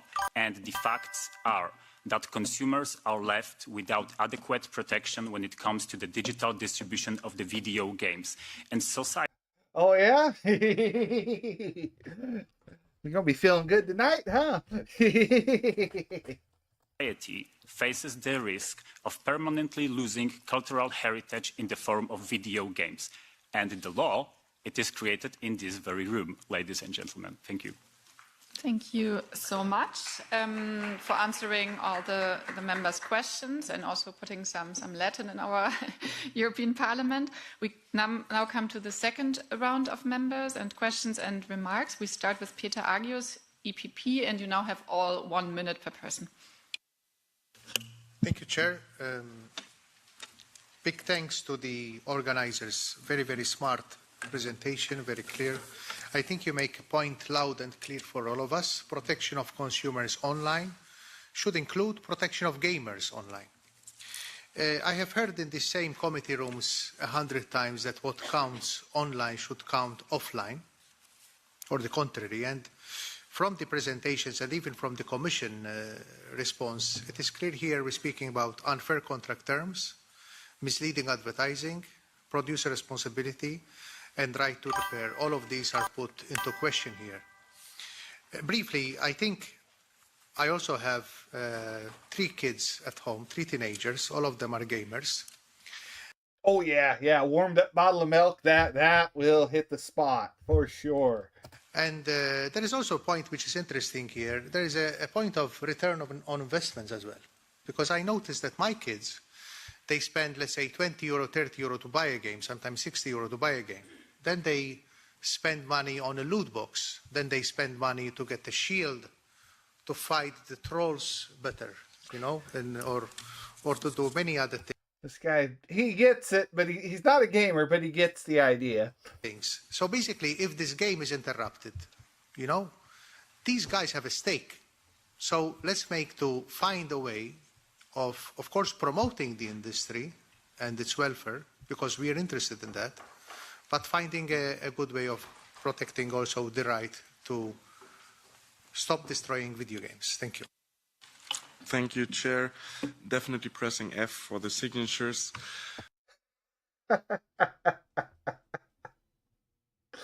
Okay, this guy. All right. Let me maybe be the first MEP here, even though I'm not sure with my colleague from the Greens, to speak as a gamer, not as an MEP that I have been for 20 years. And I've been through it all, what you guys described. And I've seen the good side of it when it was a community that saved Mount and Blade Napoleonic Wars. And I've been through the bad side of it when I bought the crew a few months before they just turned it down. Oh, man, he gets it. Were you here for her speech, Brandon? I might have to go play that back. Hers was really good. I really liked it. And I think maybe to illustrate the point, even though I also think you already realized that you have big support in this house, to illustrate the point one last time, I think a car, the crew, a car is the perfect example. Just imagine you buy a car, a modern car. Every modern car has software. And after 2, 3, 5, 10 years, the car company decides to turn it down. And you can no longer start the engine. That's just a normal Ford. No, I have a lot of Ford stuff, but I can say that. Hi, Dan. A very good colleague of mine here, sitting here in this room, said you have to stand for what's right because it's right, even though if you're not affected personally. I am even affected personally, so I ask all my colleagues to support this very important initiative. Thank you very much. Well, a lot of support statements that makes the amount of questions and things actually to address very short. I think the point that was mostly mentioned was microtransactions, gambling inside games, loot boxes, all these kind of concepts that are also already partially addressed in the Digital Fairness Act. Yes, they are absolutely part of the problem.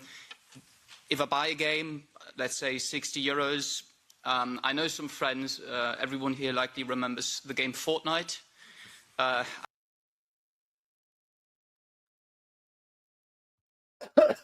Is that like a John Deere tractor? I hear they have problems working on their tractors and the software is that. Yeah. Well, no. Well, kind of. This doesn't really have... It could. Software-wise, this could have something to do with that eventually. What they're laying here could move... Because it's games, but John Deere has you sign a contract on software... and yeah, so you're kind of right there. This here's kind of pushing for that too. In a roundabout way, yeah, it might have to have its own thing done, but you're right. I didn't really think about that. We were off at in another state, and there was a guy there, older guy. He said they had a brand new John Deere combine. And this thing had like a load jack kind of set up on it. You know, it was John Deere's computer thing. A payment got missed, and it wasn't on the farmer's fault. It was just the bank transaction didn't go through, or something with the credit company didn't work out. And there was an error, and it shut down as they were moving it from one field to the next because the payment got missed. So it shut down. It totally shut the tractor off, or the combine off in the middle of the road. And they couldn't get the thing to restart. They had to have, I think the Deere Tech was like a half hour away or better. So this thing's blocking traffic for about a half hour. Well, the Deere Tech comes out there. He spends about another half hour calling Deere, trying to figure out what went wrong, how to get the thing to start. They were able to put it in a limp mode so he could get it off the road. It was like, what an ordeal. All because a payment didn't go through right on the credit company. Something failed in there. Some glitch happened. And Deere shut their combine off. So it's like, I don't like that.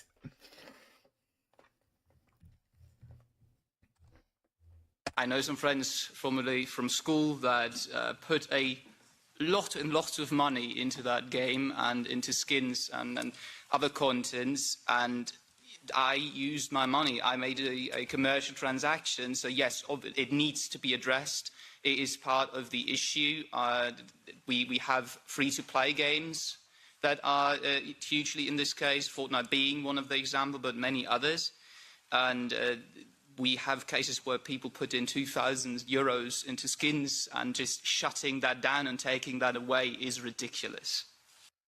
Yeah, it really is. I think that should be all questions or statements.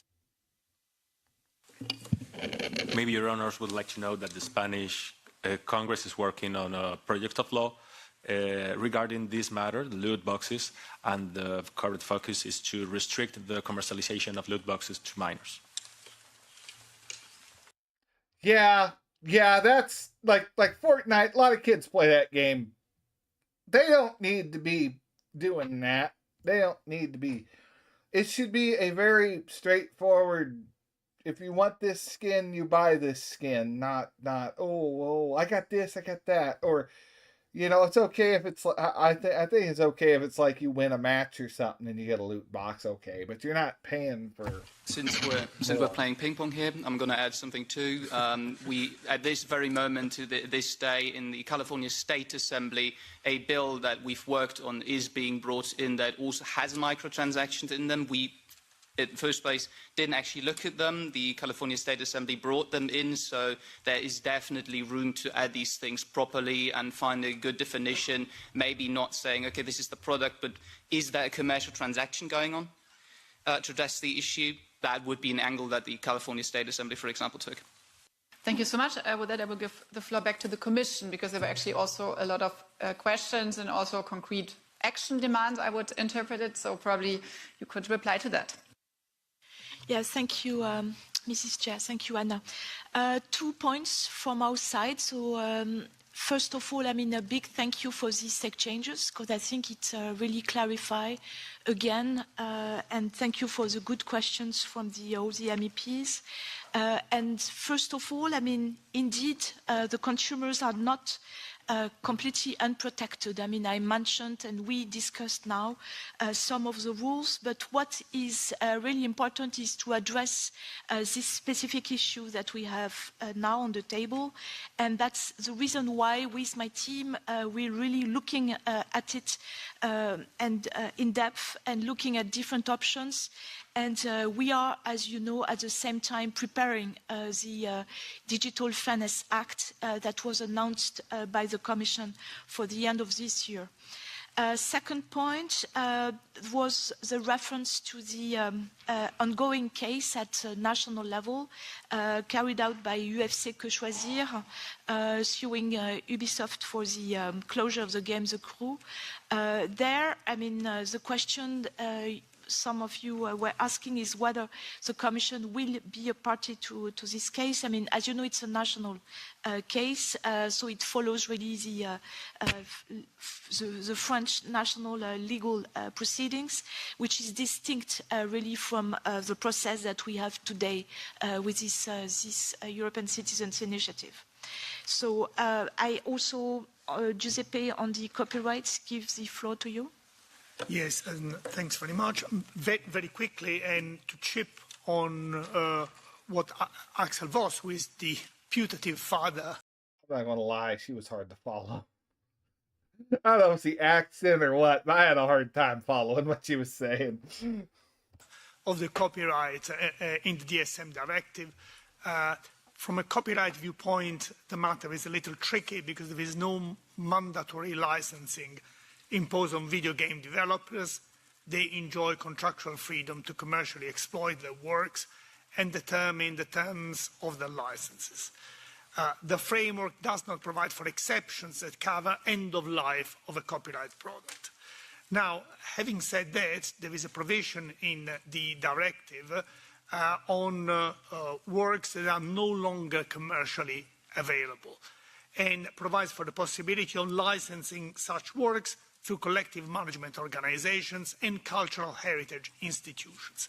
Now, the problem, as pointed out by Mr. Repasi, is that cultural heritage institutions do not often hold in their libraries video games, and the provisions of the DSM directive of out-of-commerce works, which are set out in Article 8, include a number of conditions which may be difficult to meet for video games.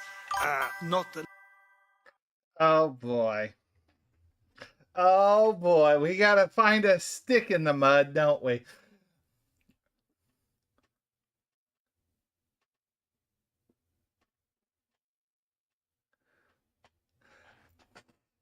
I don't know, Brandon.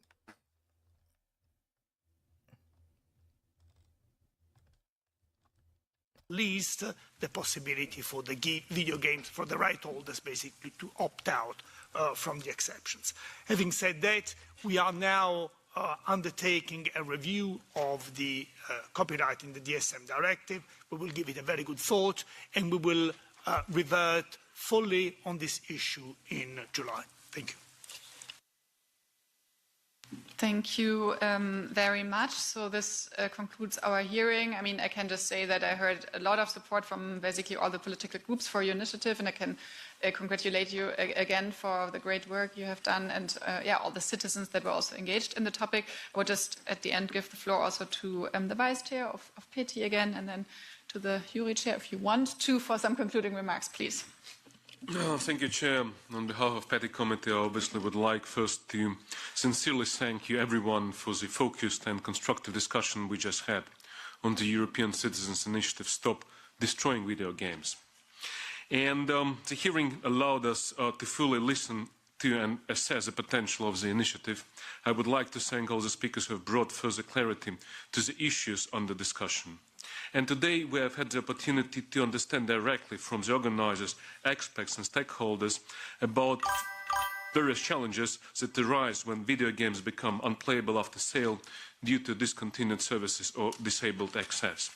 And this initiative highlights a real concern for millions, and as far as we understand from the presentations, probably hundreds of millions European citizens, ensuring that digital purchases remain functional and that consumer rights are respected in the evolving digital landscape. I trust that the insights shared today will inform our continued work and will provide the European Commission with a clear understanding of the importance citizens attach to this matter. I encourage all participants to maintain the constructive dialogue and to consider the concrete proposals and experience discussed here as we move forward. Thank you once again for the contributions. Well, thank you. Okay. Man has 3 daughters, April, May, and June. What's the father's name? I don't know, Brandon. 3 daughters, man, April, May, June. I have no idea. EA used to have an online store called Origin. I had a bunch of games I paid for. They shut down the store during the time I got sick. They only gave us 6 months to transfer. Those games are at their new... transfer those... Oh. They only gave us 6 months to transfer those games to their new store. But I was sick, didn't have time to do it, and lost a lot of the games that you paid for. That's dumb. That should automatically transfer to their new store. They should be taking old accounts and transferring all the data over. Like, that should be an auto if they're going to do something like that. Why would you... They're just trying to get you to rebuy the games at that point.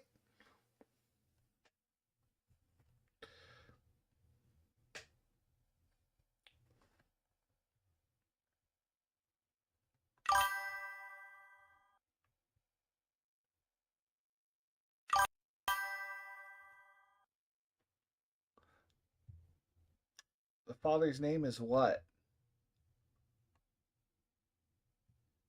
Man has 3 daughters. What is the father's name? I don't know, Brandon. What is the father's name? I don't even have an idea to guess on that one.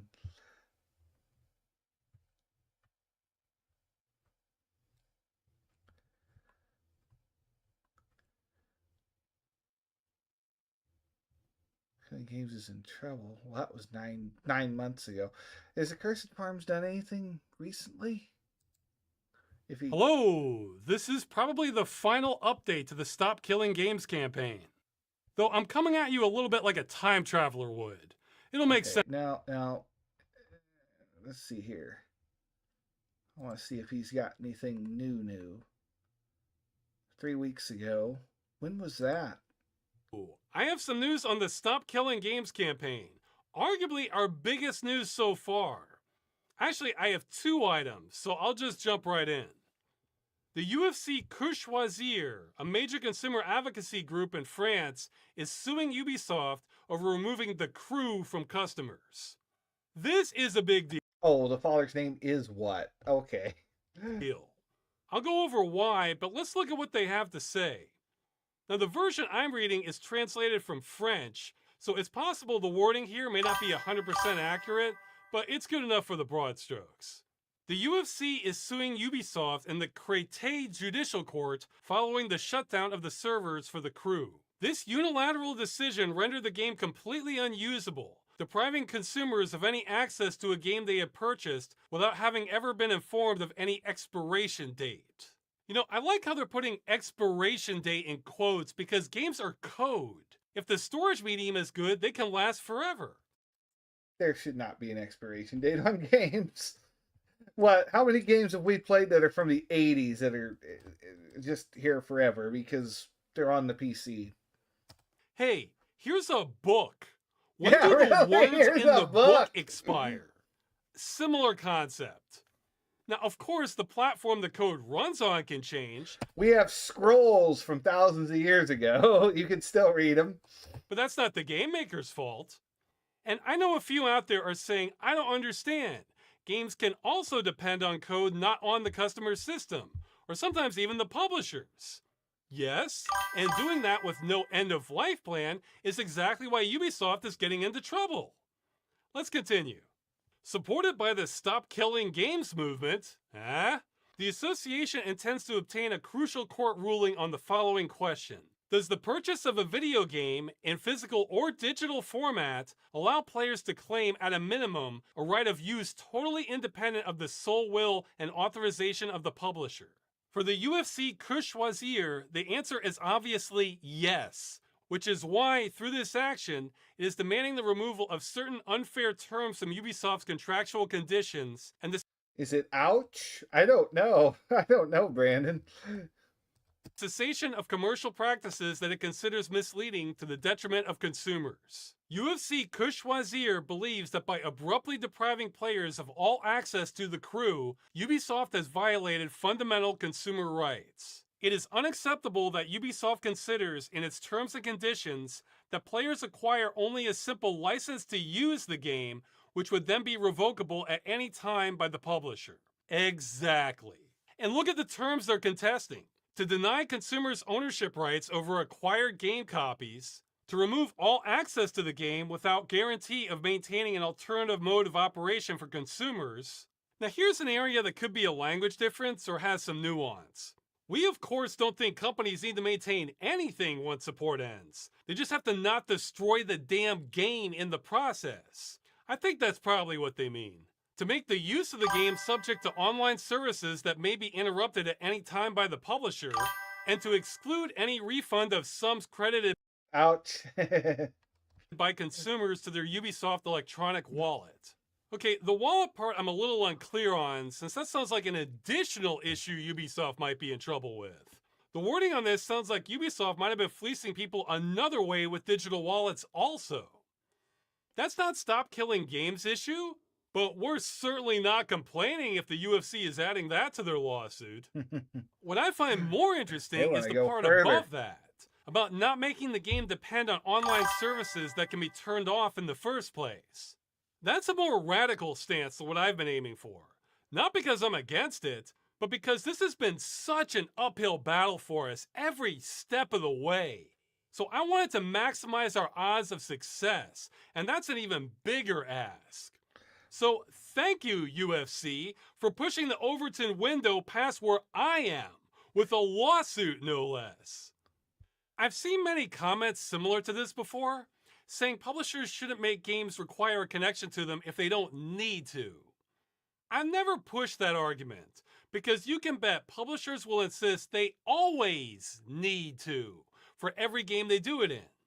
They could just argue that they needed to prevent piracy, or to ensure their microtransactions aren't enabled by users offline. Well, under that logic, they need to make the game connect to them. Yeah, he's got a point. And on the flip side, I can't think of any game that needs to be hosted by the publisher if the customer has access to the right software. I mean, there are customer-hosted private servers for multiple MMORPGs today, some of which can host thousands of players. So that line of it doesn't make sense. I have no idea, Brandon. Argument always felt more like a values clash and was too subjective for me to run with it. But hell, if the UFC wants to in court, great. Beyond these contractual clauses, the UFC also points to misleading commercial practices surrounding the sale of the game The Crew. Players were never fairly informed about the potentially temporary nature of access to the game they were buying. Okay, this is the whole labeling argument, which I'm not a fan of. Now you might think, well, isn't this still pro-consumer? Sort of. Here's the thing. If we solve this, removing all access to the game without any guarantee of maintaining an alternative mode of operation for consumers, then we don't need clear labeling because then the problem isn't even present anymore. He's also correct. I really don't have anything to say. I'm just agreeing with him because he's right. To their credit, Ubisoft did tell you they could screw you at any time when they sold The Crew and many other games. Our issue has never been that they didn't say that clearly enough, but that they're engaged in this practice in the first place. They shouldn't do it, no. But I don't know French legal procedure. Get ready for church. So maybe this is just to buttress the larger issues to show they're screwing people thanks for stopping by, Dan. And this wasn't just some I really hope they get something passed on this. Honest mistake. Through this legal action, they're working UFC on it. Que Choisir That's why I'm intends to put an end to these harmful practices, obtain the removal of the disputed clauses, and to have the harm done to the collective interests of consumers recognized. This is such a breath of fresh air. Over the years, I've gotten tired of hearing the argument that buying a game entitles you to nothing, and the only problem with that is that people aren't being told clearly that they're entitled to nothing. How about no? How about we just enforce basic rights and stop publishers from selling games based on scam business practices? Oh, and look at this. The case of The Crew illustrates a worrying trend in the video game market.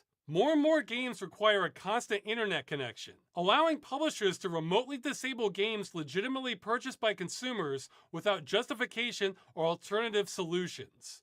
Damn straight. This trend is also accompanied by other problematic issues, such as the growing reliance on paid DLC and arbitrary banning of user accounts. Look at the UFC pushing that Overton window, swinging for the fences. Then they go on to point out how they've been bros in the past, taking on unjust bans and planned obsolescence of Nintendo Switch controllers. Then they talk about how this is a problem for preservation and end it with, a game purchased by a consumer cannot literally disappear at the sole whim of its publisher. Well, unfortunately, it can, but it shouldn't, and that's what we're trying to change. But that is outstanding. I know I sure appreciate the UFC taking this issue to court. Now, I confess, I've actually known this was coming for a while now, over a year. I didn't know when, but I was told not to say anything about it until it was official, so I didn't. All I was allowed to say was that the UFC might look into this. Well, they did. Now, I'm very happy about this because I think this is actually the first concrete action to come out of the campaign. I mean, sure, we've done government petitions, gotten the signatures for the European Citizens Initiative, filed complaints to consumer agencies, talked to the EU Commission, but that's all just been asking for help, essentially. This is different. This is pressing charges against a company for breaking the law on this issue. Now, some may point out that Ubisoft already had another lawsuit going on over The Crew in California. But I've said before in another video, that wasn't us. And even if that one's successful, I think it will be on a technicality and won't prevent future games from being destroyed. This one from the UFC, however, is the real deal and could shift industry behavior. And it's taken 2 years to get here. I see all this like planting seeds, and this is the first sprout to come out of the soil. Well, we've been planting a lot of seeds. It's worth mentioning that our complaints sent to the DGCCRF earlier, France's Consumer Protection Agency, are completely separate from this. The decision from them is still ongoing, so Ubisoft might be facing 3 lawsuits for all I know, or maybe more. France's consumer laws are not radically different from many other countries across the European Union. So while they're certainly leading the charge, it's possible we could see penalties emerging down the line for publishers engaged in this practice from Germany, Spain, Sweden, Poland, and so on. Now that's all going to take a lot of time and organization, but this is a big step towards getting the law enforced. The more attention and transparency this issue gets, the better it is for us. Yeah, that's one area where we disagree with the industry a little bit. We don't think it's customers that are the ones that need to be better informed about what publishers are doing. We think it's judges and regulators that should be more clearly informed about that. Yeah. And it's worth mentioning, this is all happening at a time where we still have no new law on the issue of game destruction. We're certainly trying to do that also, since that will make this all go faster and easier, but Ubisoft is getting sued on the grounds of existing law in France, which means if they're found guilty, that could open up the door for the rest of the industry engaged in this practice. Believe it or not, our goal isn't actually to dogpile on Ubisoft. That's coincidental. They just made themselves the perfect target to get the ball rolling on all of this. It's a much bigger issue across the video games industry. Ironically, Ubisoft themselves released server source code to World in Conflict after shutdown, preserving its online multiplayer, which is above and beyond what we're asking for. So sometimes they're going the extra distance by doing more than anyone expects for preservation, and other times they're likely breaking the law in order to not do the bare minimum of responsibility. It's just kind of chaotic behavior, really. Anyway, another reason I'm happy about this is this kind of validates what I've been saying for years now, that the practice of game destruction is so consumer hostile. Yeah, that really doesn't surprise me. I can see it being a banned in many word. countries, especially France. However, I'm still just a chump YouTuber, so I realize I don't have the credibility for many people to believe that, even when I have evidence. But the UFC's actions speak volumes. They never would have started a lawsuit if they didn't think there was a legal basis for it. Now, gamers are not known for their patience, except maybe Half-Life or Star Citizen fans. They're pretty. When are we getting Half-Life 3, Valve? Anyway. So I can understand why there's skepticism of Stop Killing Games accomplishing things, because it has taken a long time. Government moves slowly, but things are moving, and this is the proof. I really think we're going to win this in the long term. Okay, so that's the first news. The other news is the European Citizens Initiative will be having its official hearing in EU Parliament on April 16th. Though as I understand it, we already have Parliament majority support, but this is going to boost it even more. And to escalate things on my end, apparently I'm going to be invited to attend as a speaker. Now, I never even knew that was an option until a few days ago. I thought at most all I could be was an observer. I wasn't even sure if there was a point in me attending, but no, apparently the initiative wants me to speak there. I do not know how much. There will be lawyers and developers there, so I don't think I'll have to speak on anything too specialized. If I had to guess, I think they want me to tag along for miscellaneous stuff. I'd say the things I have going for me on this are I'm very aware of the problem, and I've probably heard every opposition argument under the sun as to why companies should be allowed to destroy games you've paid for. There is no argument. I can swat that stuff down all day. So, I guess I'm going to EU Parliament in a few weeks. Oh yeah, I'm sure I'll look like I belong. You did stick out. Now, later that day, there's going to be another press conference. I like the beard and the long hair showing up to Parliament. And I've been asked to mention Alderaan Games is helping to sponsor that, which makes Path of Titans. They're not sponsoring this video, though. I'm saying this voluntarily. And I should mention, we've also had help before from the game Torn. I like the irony that both of these are online games, so clearly they think they can handle an end-of-life plan. And joining with Stop Killing Games is really. Played. It'd be pretty bad if they don't, if they go supporting this and they're like, oh, we didn't think that through. .org, which might be the best index around for determining how safe physical copies of games are. I'll almost certainly be talking at the press conference. I might even be the host. It depends on if we can find someone better before then. Speaking of which, if you're a streamer, YouTuber, or just press in general, and you would like to attend, either in person or online, let us know. You'll likely be able to ask questions and be part of the conversation. Contact this email for Stop Killing Games. This is a new one being set up by the NGO. Anything official you should send here. Now, the website, stopkillinggames.com, still has my personal mail, since that's left over from the beginning, where I had to play the role of lighthouse keeper, otherwise things would have fallen apart. I'm going to go just to prove people aren't what they look like, just like Happy Gilmore in golf. There you go. Movement should be sent to the new address. Speaking of which, The website as it is now is going to be retired in the near future, as it's mostly served its purpose on my end. You're welcome to back it up if you want. I intend to hand it over to the NGO for them to do whatever they want with it. I don't even know all their plans, but I hope watchdog action similar to what we did with The Crew is part of it in the future for other games. Alright, that's it. Ubisoft is getting sued and I have a bunch of homework to do for EU Parliament. See ya! He did excellent. That's what we were watching. Oops. That's what we were watching earlier. Was him over there. He said this guy was in Congress. He don't look like he was in Congress. No. He went to speak. He went to speak at Congress. That's what we were just watching earlier. Oh, I wanted to show you this woman here. Honestly, we are trying to prevent video games from being destroyed. We see video games not only as... Hello, I am the founder of... Here he is speaking. Here's Ross speaking at Parliament. That's he wasn't in Congress. He was just going to the Stop Killing Games consumer movement, which has many shared goals with the initiative. I'd like to clarify what it means to destroy a video game. Hair for it. On the second slide. When we say a game has been destroyed, what we mean is a publisher has permanently disabled all copies of that have been sold. You gotta hear this woman. With no recourse, video address. It is the chair. I love her speech. Thank you very much. Her speech is great. Thank you very much, Chair. I'm not usually in any of these committees, but I thought to come for the side quest.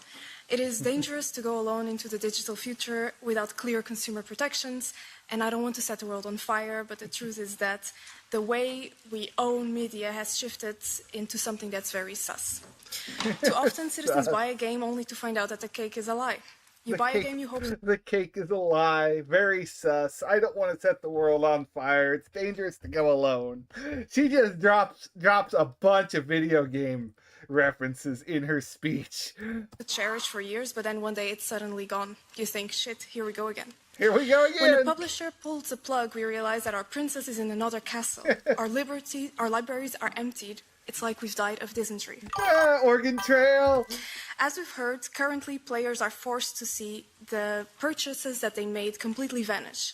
We should not have to endure and survive a marketplace where our purchases, which are often masterpieces and they bring so much joy, are treated as disposable. We cannot allow digital preservation to take an arrow to the knee. The Skyrim reference, an arrow to the knee. So a petition was started to address all of these issues, and it is super effective. The Pokemon reference, it's super effective. Let us therefore congratulate over 1 million citizens who signed it with one clear message to the EU. Don't be sorry, be better. It's time to finish the fight. We must ensure that even when companies a Halo reference, time finishing the fight, time to finish the fight. Move on, the virtual worlds we paid for remain still alive. Let us praise the sun on a new era of digital rights so that for the gamer of the future it isn't simply game over. If some colleagues think that I've lost my mind a little bit, these were all video game references. I just wanted to thank the petitioners and say that the Greens EFA group stands here in support and hope that the Commission takes seriously these very practical suggestions that you brought today. Thank you. Yeah, I really liked her speech. She didn't have to be there. She's just there for the side quest. That's really good. Honestly, they did really good. You know, applause to them. But yeah, that was 4 days ago, 9 days ago. Oh wait, did we get just one over Europe? What? Today I've got a huge update with Stop Killing Games. Now, there's good news and there is bad news. I'll start with the bad news. You're going to have to put up with the likes of, let's see, the IMCO, the jury, the petty, the ECI, MEPs, and a whole bunch of other acronyms because, yeah, it's the EU. There's a lot of acronyms. But the good news is captured in this one quote. Here it is. I'd say mission achieved for this one. So yes, they've actually made progress. Now this is all happening because Stop Destroying Games representatives Ross Scott and Moritz Katzner sat in the European Parliament's broadcast studios for a press conference last week. They were happy men, and to prove that, here's another quote. There was no European member of Parliament that wasn't responding positively. Even the Commission was pretty positive, I'd say. A hell of a quote. Now, the events that quote's all about took place just a few hours before that quote was spoken. That's because they had stood before Europe's politicians and delivered their arguments for why the EU should take the cause of Stop Destroying Games up. And you know what? Even they seem surprised by just how well this went. So that means today we have a lot to break down. So this was all about the first public hearing at the EU Parliament in Brussels. This is where Stop Destroying Games could lay out the full details of their citizens' initiative and where parliamentarians could voice their support or ask questions. Now, it was hosted by the Committee on Petitions, PETI, with Stop Destroying Games formally representing the initiative, but the other EU bodies involved in all of this do actually matter as well, because also running things were the Committee on the Internal Market and Consumer Protection, IMCO, which was integral in improving the EU's right to repair laws, which, by the way, are giving us nice things like user-replaceable batteries for our tech, but also there was... Ooh, yeah, that's good. Because it really stinks how much you have to do for some phones. You got, to change the battery out. Or some things are just sealed in. I see it with like a earpod or something you can't take apart real easy, but like a phone or a tablet, getting the battery out's kind of a pain. The Committee on Legal Affairs, GURI. Now, based on the committees that were chairing this whole thing, it's actually fairly clear to us how the EU is thinking about this problem and what kind of expertise it needs to solve it. Basically, they're seeing it as a consumer rights problem, and it's one that will need to be interpreted within current laws, basically ones that already exist. Now, to be clear, they weren't going to be providing solutions at this hearing, but what it was an opportunity for Stop Destroying Games to basically make their case, and to make it to everyone involved. So all of those bodies, the parliamentarians, and, well, at the end of the day, they're the people who do end up driving policy. And that means that if the reaction from them is good, well, if you back this initiative, then it's good news. So far, it seems the reactions have been quite good. Now, as gamers, we're having to do things like age verify ourselves, and, we also do... Oh, age verify. That's so stupid. Some websites are like, you need to be this old. I'm like,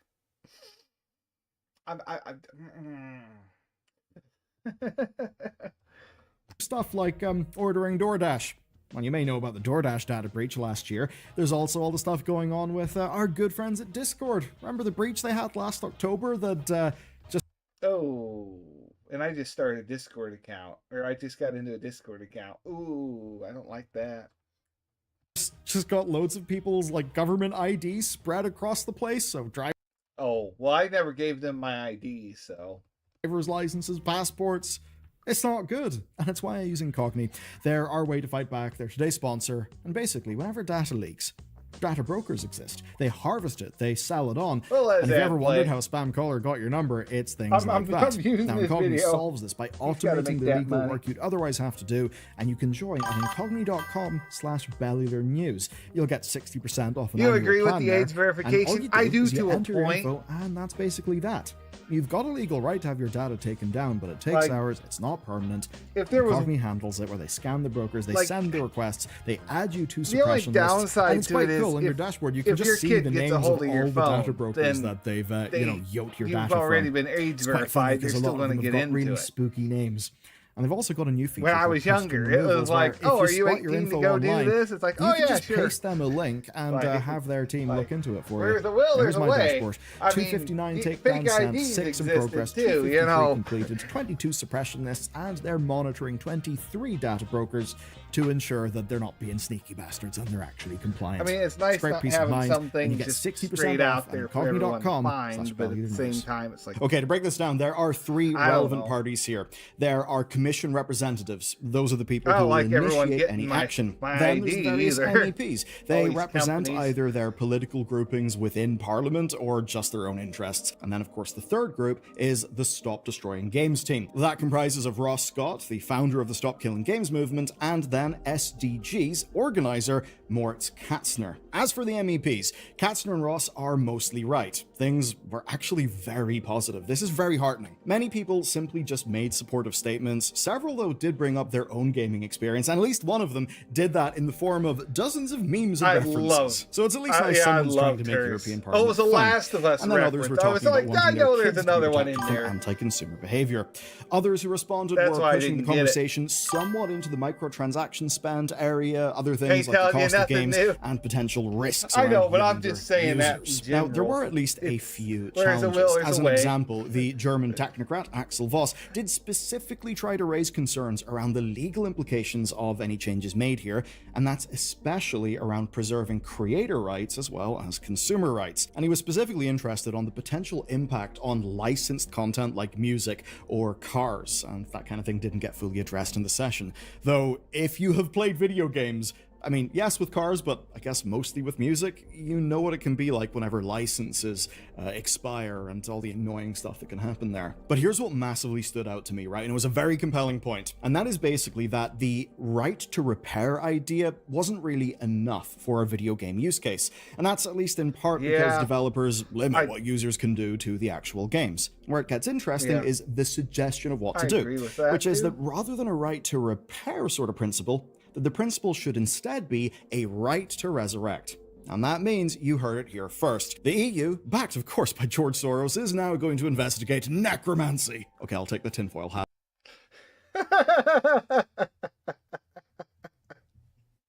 Oh no. That's definitely not true. What it actually means is that once a company, say, ends service for a game, with of course there being I mean, it could be kind of true, but licensing terms and length of service, guarantees factored in. That guy's into all sorts of stuff. Companies would just give us a bit of a guide of how we can run them ourselves. Honestly, that sounds really good to me. Another thing that was brought up was a Project Gutenberg-style approach to preserving games. And I've got to say, at least from a personal perspective, that kind of stuff is music to my ears. But of course, there is more to talk about. I know this is a bit of a dense video. You're a credit to yourself for sticking with me through this. So let's just continue, right? The prevailing mood was that something is actually wrong with this situation with video games, and that it does actually need to be addressed. So that's honestly a fairly huge win. Now, it's likely because Stop Destroying Games arguments tapped into some underlying feelings that already exist across the body on consumer protections. You know, I like to think about replaceable batteries, USB-C in phones, you know, the way that things have been moving. And now that the hearings happened, Stop Destroying Games are essentially left with two questions to answer in public. And those are, what exactly counts as a destroyed game, and what were they exactly asking for? Well, first, they defined how a video game is destroyed in their opinion, and you can see it in this flowchart here, with the key points being no clear information on end of support at purchase and a lack of consumer protections for owned property. Now, Scott explicitly stated that subscription games, which clearly define when service can end, actually would not fit in this criteria. And they're also openly saying they've got no interest in changing the business models or the monetization of the games industry in this initiative. It's not saying that they don't want those things to change as individuals, it's just basically about the scope of this initiative. Now, all those criteria matter because when Stop Destroying Games went to the EU Commission for clarity on legal requirements, and to many members of the European Consumer Centres Network, they basically got no clear answer. There was no clear answer, though some of those Consumer Centre members even told Stop Destroying Games that they expected indefinite support for a product, which is really going far. So far that even Stop Destroying Games' representatives kind of found it unlikely. Now, that's because they did make it clear that they're open to, quote, any solution, and that they have zero interest in ongoing support from publishers after a game is discontinued. They also recognize that not every feature could be operable after support ends. And to back that up, I've got a quote from Katzner that I am going to quote with a little bit of paraphrasing so that it kind of flows nicely. So here's what he said. Okay. There was a lot of push. 17 minutes. All right. Okay. I think we get the idea. It went fairly well. I'm about ready to get off, I think. But I just kind of want to get on. We kind of covered the Trump shooting thing that happened at the beginning of the night. That, thankfully, no one got really hurt, and they caught the guy. And I wanted to go over this Stop Killing Games thing because that was kind of an important thing, in my opinion, especially with all of us wanting to play games. That seemed rather... Yeah, I was playing the game earlier. But seemed like a pretty important thing. I don't know what else to react to. I think we're at a good stopping point. I don't know what else to check out.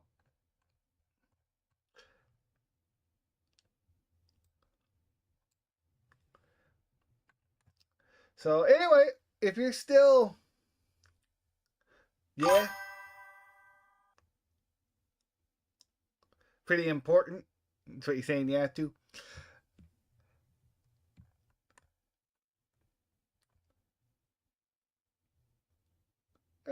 Not the hero we deserve, but the hero we need.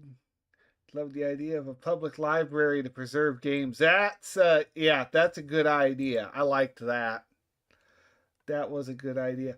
Sure, a former Blizzard employee is seething. Fool's constantly seething about something. Oh, gosh, what's his name? Fallout morons. Life will never... I can't think of what that guy's name is. The former Blizzard employee.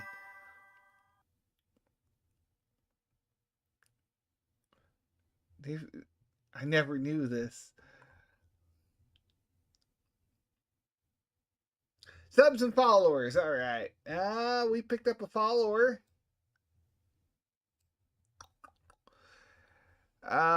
Frank, Emmy, Lither Marine, and Kindo. Those are our new subscribers. Followers, subscribers. Thank you.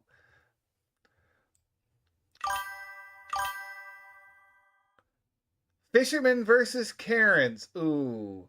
Ooh, ooh, okay. Oh, gosh. You can't fish there. Oops. What are you doing? What are you doing? Oh, you mini-playered it. Okay. Oh, come on. Why are you not letting me click? There we go.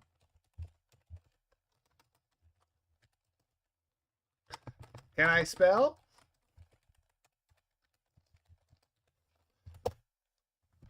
Gosh, I hate them so much. 37 minutes of Fisherman versus Karen. Oh gosh, I hate these so much, Brandon. I hate them so much. I bet you never thought you'd ask what Karens and fish have in common. Well, let me tell you, not only do they pick on smaller species to assert their dominance, but they also catch hold of any bait and do not let go. It's either their way or no way. So get ready to cast your lines and get comfy, because boy, do we have some red snapper Karen content for you. When releasing a fish accidentally goes wrong, this Karen can't help but not mind her own business. Jeez, Karen, everyone makes mistakes. Why did you just kill that fish and throw it back in and kill it? I didn't kill it. You did so. I saw it and it's floating here. I tried to release it, but it didn't release, so I did not kill it. You did. I saw it here and it's just flapping up and around. Lee. You've got... Can I see you know your how fishing many dead license? fish are in I do that have a fishing water? license. Yeah, good. I'll put you on YouTube as well. That's okay. That's all right. There's nothing wrong that I've done. Absolutely nothing wrong. I know my rules and Why? That's okay. That's okay. I'm allowed to release fish like that. You can call the DPI now if you want, the Department of Primary Industries. You can give them a call. And Balmain Police. Yes, you can do that. Yeah, I will. Yes, you could do Oh that. my gosh, she's gonna call the police. Go ahead. Go ahead. Why are we wasting their time Kids on weaning their nothingness? You fishing know how many dead fish are out in that lake or ocean or wherever we're fishing at? Oh my gosh. rods and hooks on the riverbank seems pretty harmless, right? Well, this nosy Karen seems to disagree. Because why? Because of why? I'm waiting. Because why? Why? What did we do? Because the fishing poles are not supposed to be perched along the river edge. Who says? Who said that? Because we've been coming here for years and we always do that. Why couldn't you perch them? What would be the point of that? Why not? There's so many people that do that. Why are you giving me a look? We've been coming here for years. And we've never had a problem. We've never had a problem. But you want to come and make a problem when we're just yeah. Oh boy, life, you right? know, no life? you know that No some life? of these. No, you don't. do that. Honestly, You perch it. don't. If you're coming over here messing with people that aren't doing nothing I bet wrong, that some of these crazy chilling with Karens their are going to kids, try and trying claim to this fish, have a video. good time, How much you want to bet? quiet. There's a kid right there. Are you serious? Are you serious? Yeah, laugh. Oh my It's gosh. funny, isn't it? No, because I'm sick and tired of you people coming and bugging for no reason. Mind your business. She's Aren't we trying to hurting fish. anyone? She wants to catch a fish, and you're over here yapping at her. Leave her alone. Were you guys loud? Were you guys loud? Were you guys doing anything wrong? Yeah, because I'm sick and tired of people like you not minding your business. Mind your business. Why can't you just mind your business? Where else you gonna put them? Exactly. Okay, Where did you else guys are you take it gonna out? put Did you them? guys take it out? Okay, they took it out. So what's the problem now? Okay, leave. What's the problem? No, this is my family. Are you serious? She doesn't like that they're fishing. Yeah. How about okay? Then get out of here. No, I read here. That's wonderful. So do we. Okay, goodbye. So you're so upset that people are fishing at a fishing place? No, I'm upset for people like you not minding your business. Mind your business. Honestly, I think the one talking needed to calm down a little bit. She definitely. There's a point where you need to stop because that lady's starting to turn and walk away. That's when you need to stop. What is wrong with you? What is wrong with you right now? Mind your business. Leave us alone. I am. No, you're not. No, you're not. Okay. All right. Okay. Now you're at the point of you're continuing this on longer than needed to be continued on. Just turn, walk away, and let her be. If she keeps coming up bugging you, then yeah.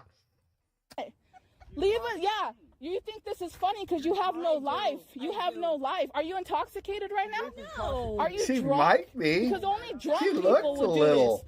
She Only looks drunk a little. people would do this. Yeah. What? That you're drunk? You're drunk. She could be. She looks a little Okay, then you need to get away from us. Like, get away. I'm too old to fight. Then why are you doing this? Gosh, she does They sound took it drunk, out. doesn't They took she? it out, so what's the I'm problem? too old to fight. You're in our area that we were fishing in. No, I'm You not leave. with my Okay, dog. then go walk your dog then. Go walk Go your walk dog. your Have dog. a good Be night. on your way. Have a good night. We did, ma'am. They're gone. They're gone. Oh my What is your gosh. problem now? Yeah, shut up. You're causing Go. Bye. Scaring the Have a fish away, wonderful lady. night. Now you're Have a blinding wonderful people with night. your light. Have a what? Bless you. Bless your heart. Up next, we've got a super annoying Karen who goes out of her way to harass these guys who are just trying to fish. I think after watching this clip, we can all agree she should sleep with the fishes. Just threw a pole in. It wasn't? I thought it was mine. He just gave me that. What are you guys doing? Recording me? No. You just gave me that line? No. And now you're recording me? Where did we say we gave it to you? That line right there. You Where said did it we was say mine. we gave it to you? He did. He Where? gave it to Where? me. I did not. He told me Where? I love you so much. Where? I'm giving you this fishing pole. Hey, no. Oh, I don't believe her for a I have second. to lift a hand. Oh, I don't believe her for a second. Yes. Guess what you are? Trashed. She's trashed. Say it to my face. I already did. Say it. You didn't say it. She definitely looked like she'd been drinking. You know why? Why? 'Cause you didn't or say on it. something. No, if you said it, I would know, right? Yeah, but what are you trying to get me to say? She probably had Say some it. I don't know what wine you wanna before say. she went I out already for a told you. walk. I Take your already dog told out you. for a walk I on the already beach. told you it's already real. What did you say then? She looked like a wine You didn't drinker. say anything. I know I didn't. See? Record that, mother.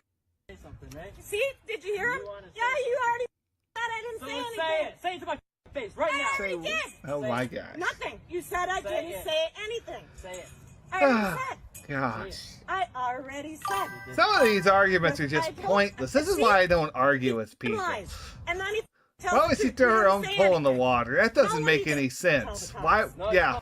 Cops ready? Doing it. Why are you throwing it out in the lily pads then?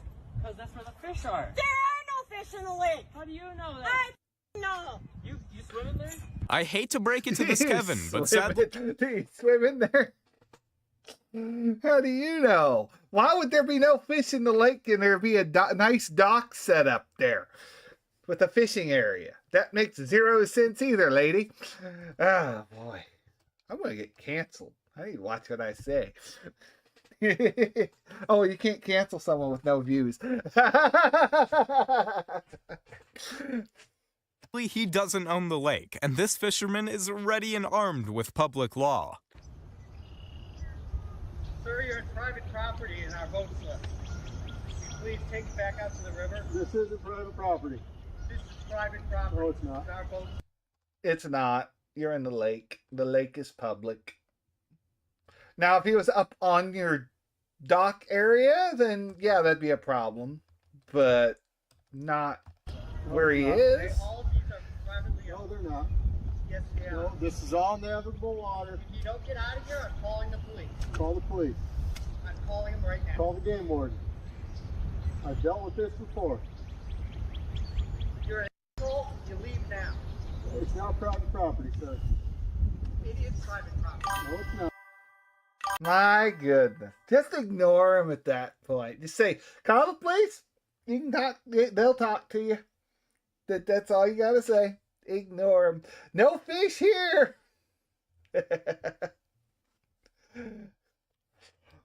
I don't think they'd be that gung-ho into fishing there if there weren't fish there, you know? No fish here. It's part of the river. Not part of the river. It is part of the river. That's boat dock right there. Yeah, I'm not on your boat dock. I'm in the water. Oh, that was interesting. Let's see how this unfolds. This Kevin is truly fishing for a reaction when he tries to stop these I guys can't wait to fishing see on how it public land unfolded. because Don't of cut away laws from that me, don't guy. even exist. You haven't run into Karens with your attitude? How's that? Is that a law? What's that? Is that the law? No, it's because you're going to attach to one of our boats. But is it the law? Well, no, you're not allowed to. I can call the police if you want me to. I'm asking you guys to leave, though. Well, I don't know any navigable waterway. I think is I'm fishable telling water. you gotta leave or we will call the cops. Okay. Because you're going to attach yourself to a boat. That's damage on you guys. Okay. I just won't even respond. What? I just won't He even catch a respond. fish? Did he get one? Oh. You guys gotta go. Just don't even look at him. That's good form he's got with this. Some people like just like hate you fishing around like marinas. There's like such like you can't own the water. That's the biggest deal. You can't own the water in Canada. You can't own the water in the U.S. And like as long as you're respectful, you know, you're not freaking hitting the boats with the docks and just being a complete numbnut, you should be fine. But that guy was a little much, just kind of a little aggressive. This racist Karen believes she's got the authority and sophistication to control That who almost fishes looks at a like the local one lake. earlier that threw Honestly, the the duck in level the of water, doesn't delusion it? is out of this world. Ay, déjala tranquila, mija. Ignórala, ignórala. You don't have to. Ignórala. I can call the police if you don't. Okay, ya. Deja ya tranquila. Do whatever you want. Fine, I will. Thank you. All right, thank you. You don't live here. Yeah, you I've shouldn't never be run fishing into here. that either. No. Oh my God, no. You But then shouldn't be again, I've fishing only here. gone You don't fishing live in here? public Get in the a few f- places. You know what and that means? they're Get the pretty f- designated Mira. fishing areas, No, you know. mira. You speak English, you You're not- stupid, you stupid Cuban. Yo no hablo inglés. Ooh. Both of you. Get the f- out. You don't live here. This is for residents only. Okay. You want to come in here and fish? Okay. Go fish somewhere else. Está bien. Okay, okay. Okay, ¿y qué? No, okay. ¿Y qué, mijita? No, f you. I'm going to call the police right now. You don't live here? Neither one of you? Look at you laughing. Stupid. Oh, yeah. Oh, yeah. Look at me. What? What are you, black or white? Doesn't matter. Oh my gosh. It matters. It matters. Get the police. Go get the police. Yeah, go get the police. I am. You do that. You don't live here, baby. It's stupid here. No, it. Ok, estúpida, cagalitrosa, pestosa, hija de puta, estúpida, sigue caminando. Where do you live? Sigue caminando. Sigue caminando. Cuban.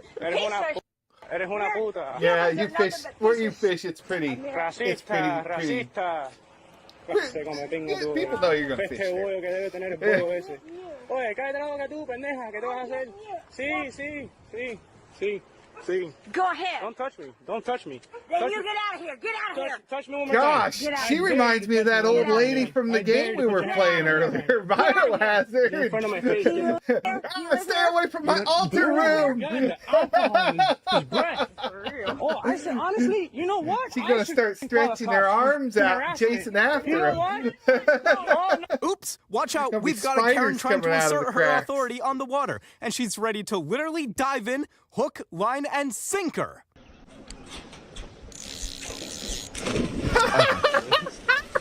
No more fish. Yep, no more fish. No more fish. Someone scared him away.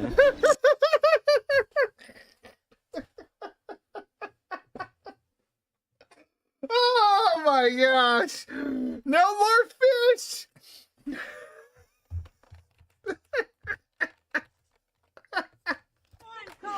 To literally dive in, hook, line, and sinker.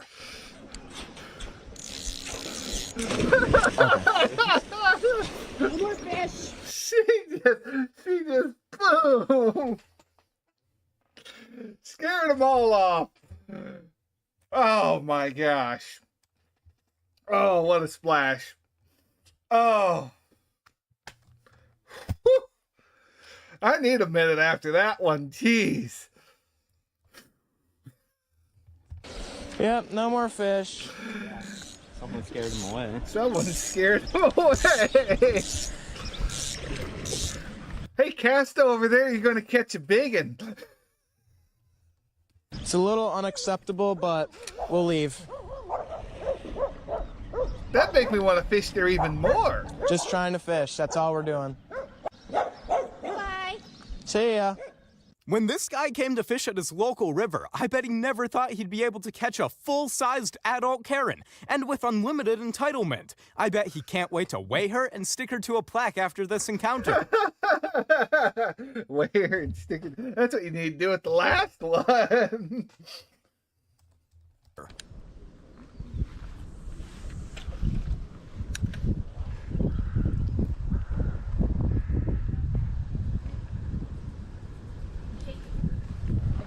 Hello. Hey, hello. It is rather quite terrible. This is sharp things, you know. Yeah? They might get it in their throat. They might get it in their throat. Who? The fishes. The fishes. They might be very unlucky. It's like, well, take them up. Yeah. And they might suffocate them. Okay. I'm gonna eat them. I'm gonna eat them anyway. It might suffocate them. Do you not know how fish breathe, lady? That little hook is not going to stop them from breathing. Oh my gosh. It's always the ones that claim to be the animal rights people that know the least about what they're talking about. It's just like with farms. Anyway. I'm gonna eat them anyway. Oh. That is the best reply. She's like, you might hurt the fishes. I'm going to eat them anyway. What? Oh, you're going to eat them? Yeah. Oh, you eat everything that's in the sea like that? Yeah. Oh, how terrible. I know. Terrible, I know. That's quite terrible.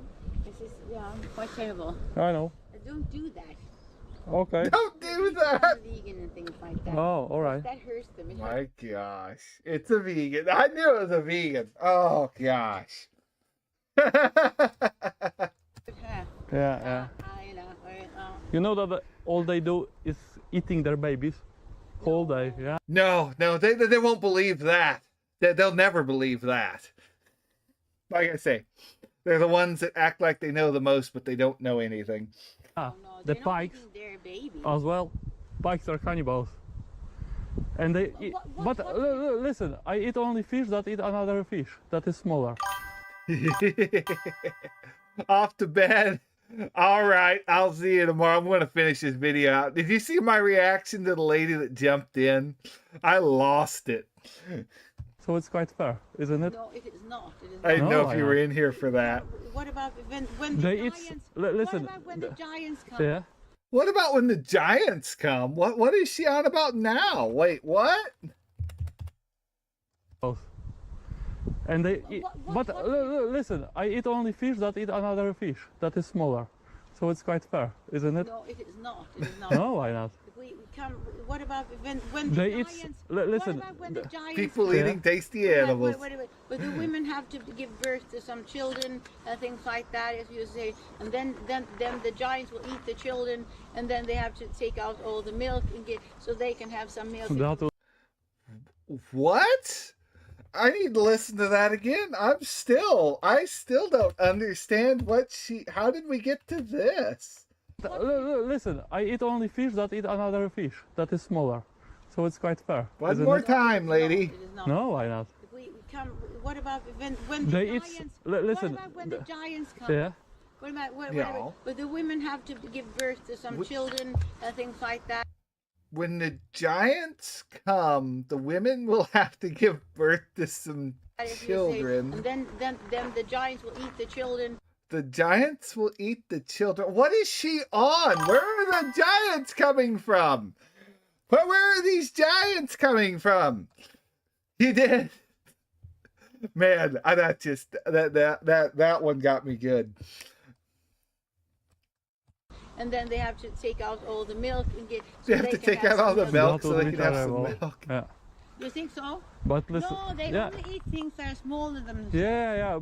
They only eat things that are smaller than themselves. The giants will eat the babies. Sounds like something Alex Jones would go on. Kill the child. But the pikes eat small ducks. And I talked with ducks and they are like, help me, man. I talked to the ducks. They want me to help.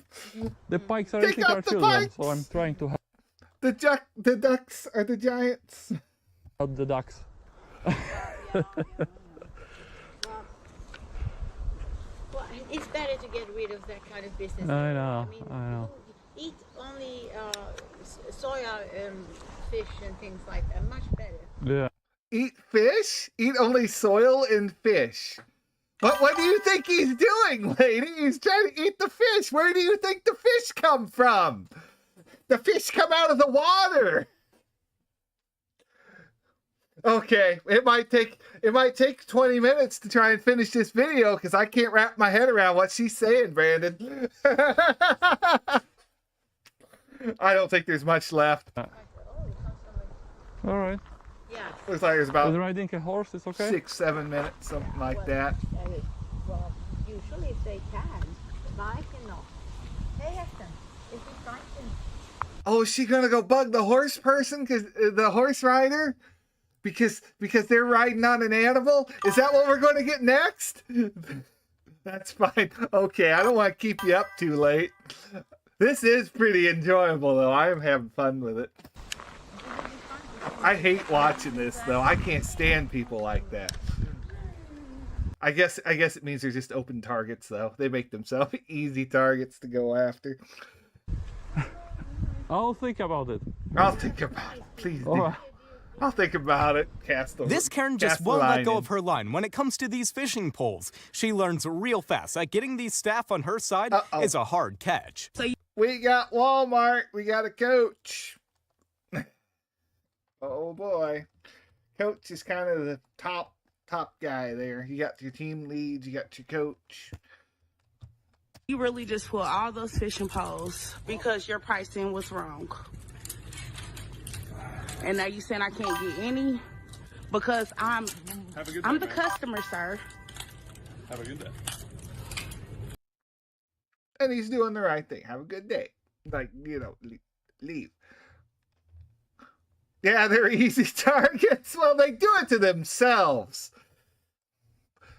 What coach are you? Are you a coach or are you a manager? Because your sign says coach. It's management. Coach is management. Scott, I'm speaking to you as a customer. Have a good day. Can I have my fishing pole? No, you cannot. Yes, I can. You can leave the store. I'm going to purchase a fishing pole.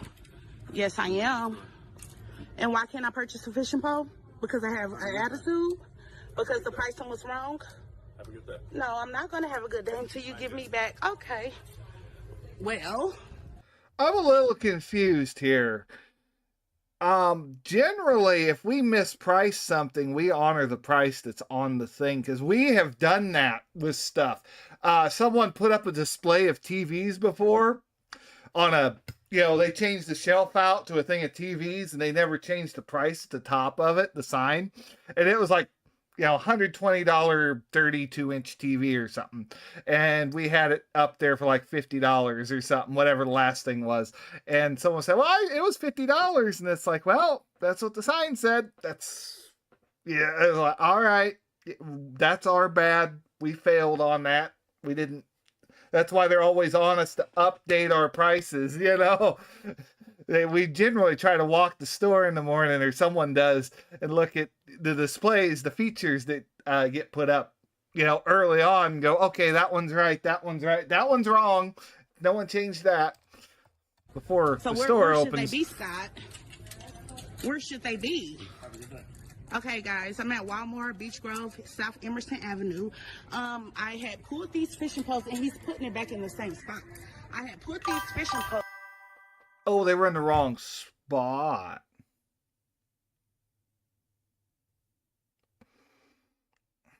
I'm not totally sure where our policy stands on that one. I'm not totally sure. I'm not a manager. I will put that up to a coach type of problem. I'd have to ask my coach what our policy is on that, because I don't know. We have had plenty of stuff shoved in the wrong spot before, and I don't know how that argument goes.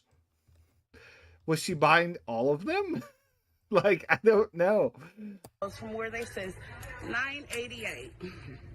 Speaking of Scott here, no, I will have a good day. Let's go ahead. Now he's taking. He took my fishing poles from me, and he's refusing to give them back. Give it to me. Come on. Let's go to the front of the store. Scott, don't be a. You're not gonna walk me to the front of no store. But what I will do, I will have your job, Scott. No, she won't. She won't have your job. And that's what I will have. You must not know who I am, and you don't have to. I work overnights. I'm a stalker and maintenance and a forklift driver, and I do quite a bit, but primary is a stalker, but I do all sorts of stuff. But please believe. No, I'm not going to have a good day, because you're taking from me right now. We'll wait for security. Okay, thank you. So why did you take the fishing poles? Because you guys put them in the wrong spot, right, Scott? And then when I said something about it, you got upset? Because you can't do more than one? Yes, you can. Yes, you can, Scott. But we're going to go to corporate. Scott, let's see what else is on that badge. What's that, 2022? Have a good day.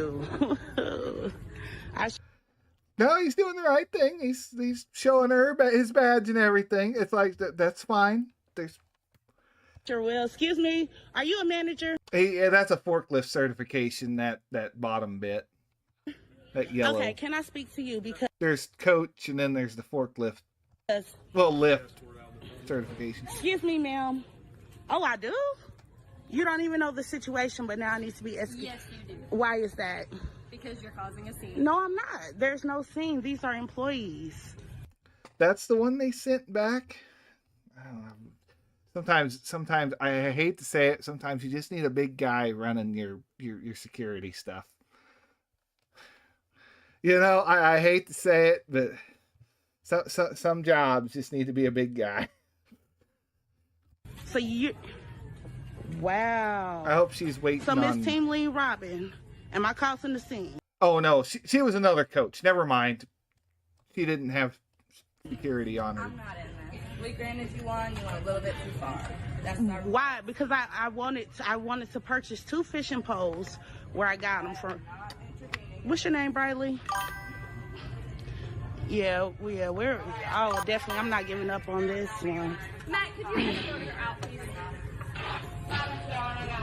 Okay, there we go. I don't understand why I'm being escorted out right now. Okay. I went over here. I got 2 fishing poles. Because we've had some incidents, especially around closing time. We've had some slight arguments with people, and they're making a scene at the front of the store. And there was one here fairly recently where guy and his son, he had like a 6-year-old kid with him, and he's making a big scene. There were these other kids that were leaving that were egging him on to do it, sort of deal. It was after closing time. It was like 6:10, 6:50, or 11:10, 11:15, something like that. And so we hear all this yelling at the front of the store. So a bunch of us stop what we're doing. We hear it down the aisles, and we all just flock to the front of the store because we're like, all right, something's going on. We need to be up there. We don't know who's up there, So we're all just kind of standing around watching this guy, and it's like me, another guy, and there was another woman kind of behind us. We were all standing, in a spot to kind of where we could rush this guy if we needed to, sort of deal.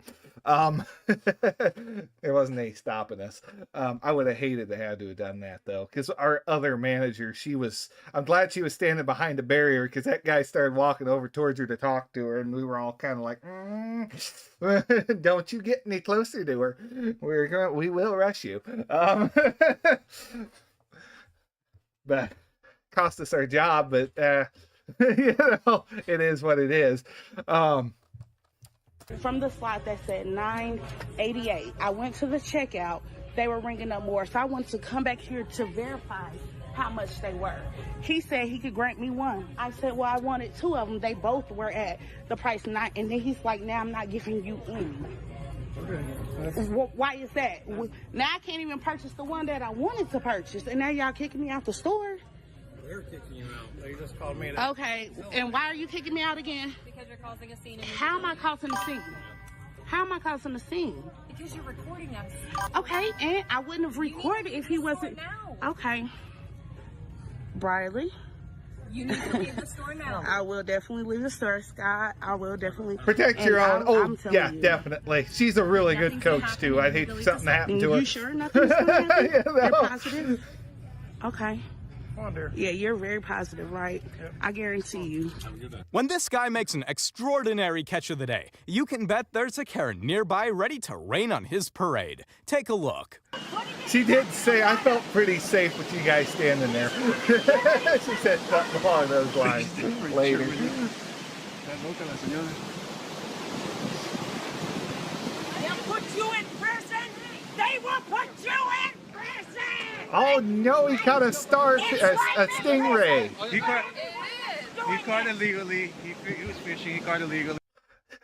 Wouldn't it be horrible if that barb came over and got her in the leg? Wouldn't that be just awful? It's his fish. Legally, it's his fish. He's gonna eat it. It's illegal to fish! You're from Germany! I'm not from Germany, actually. Where did she get that information from? You're from Germany. Are you just making stuff up now? Is he wearing a shirt that like a German sports shirt or something that's got a number 3 on it? I don't know. What do they do in Germany? It's probably soccer, not football. He caught it legally. He can take it home. You know? Yeah. It would no. It would be funny. No, that'd be a terrible thing, Brandon. She's patting it. Watch out, watch out, watch out. Watch Hey, out. hey, hey. You wouldn't. They will put every German from Germany in prison! Oh, they're all Nazis! Gosh, she's living in the 40s, I guess. They're all going to prison.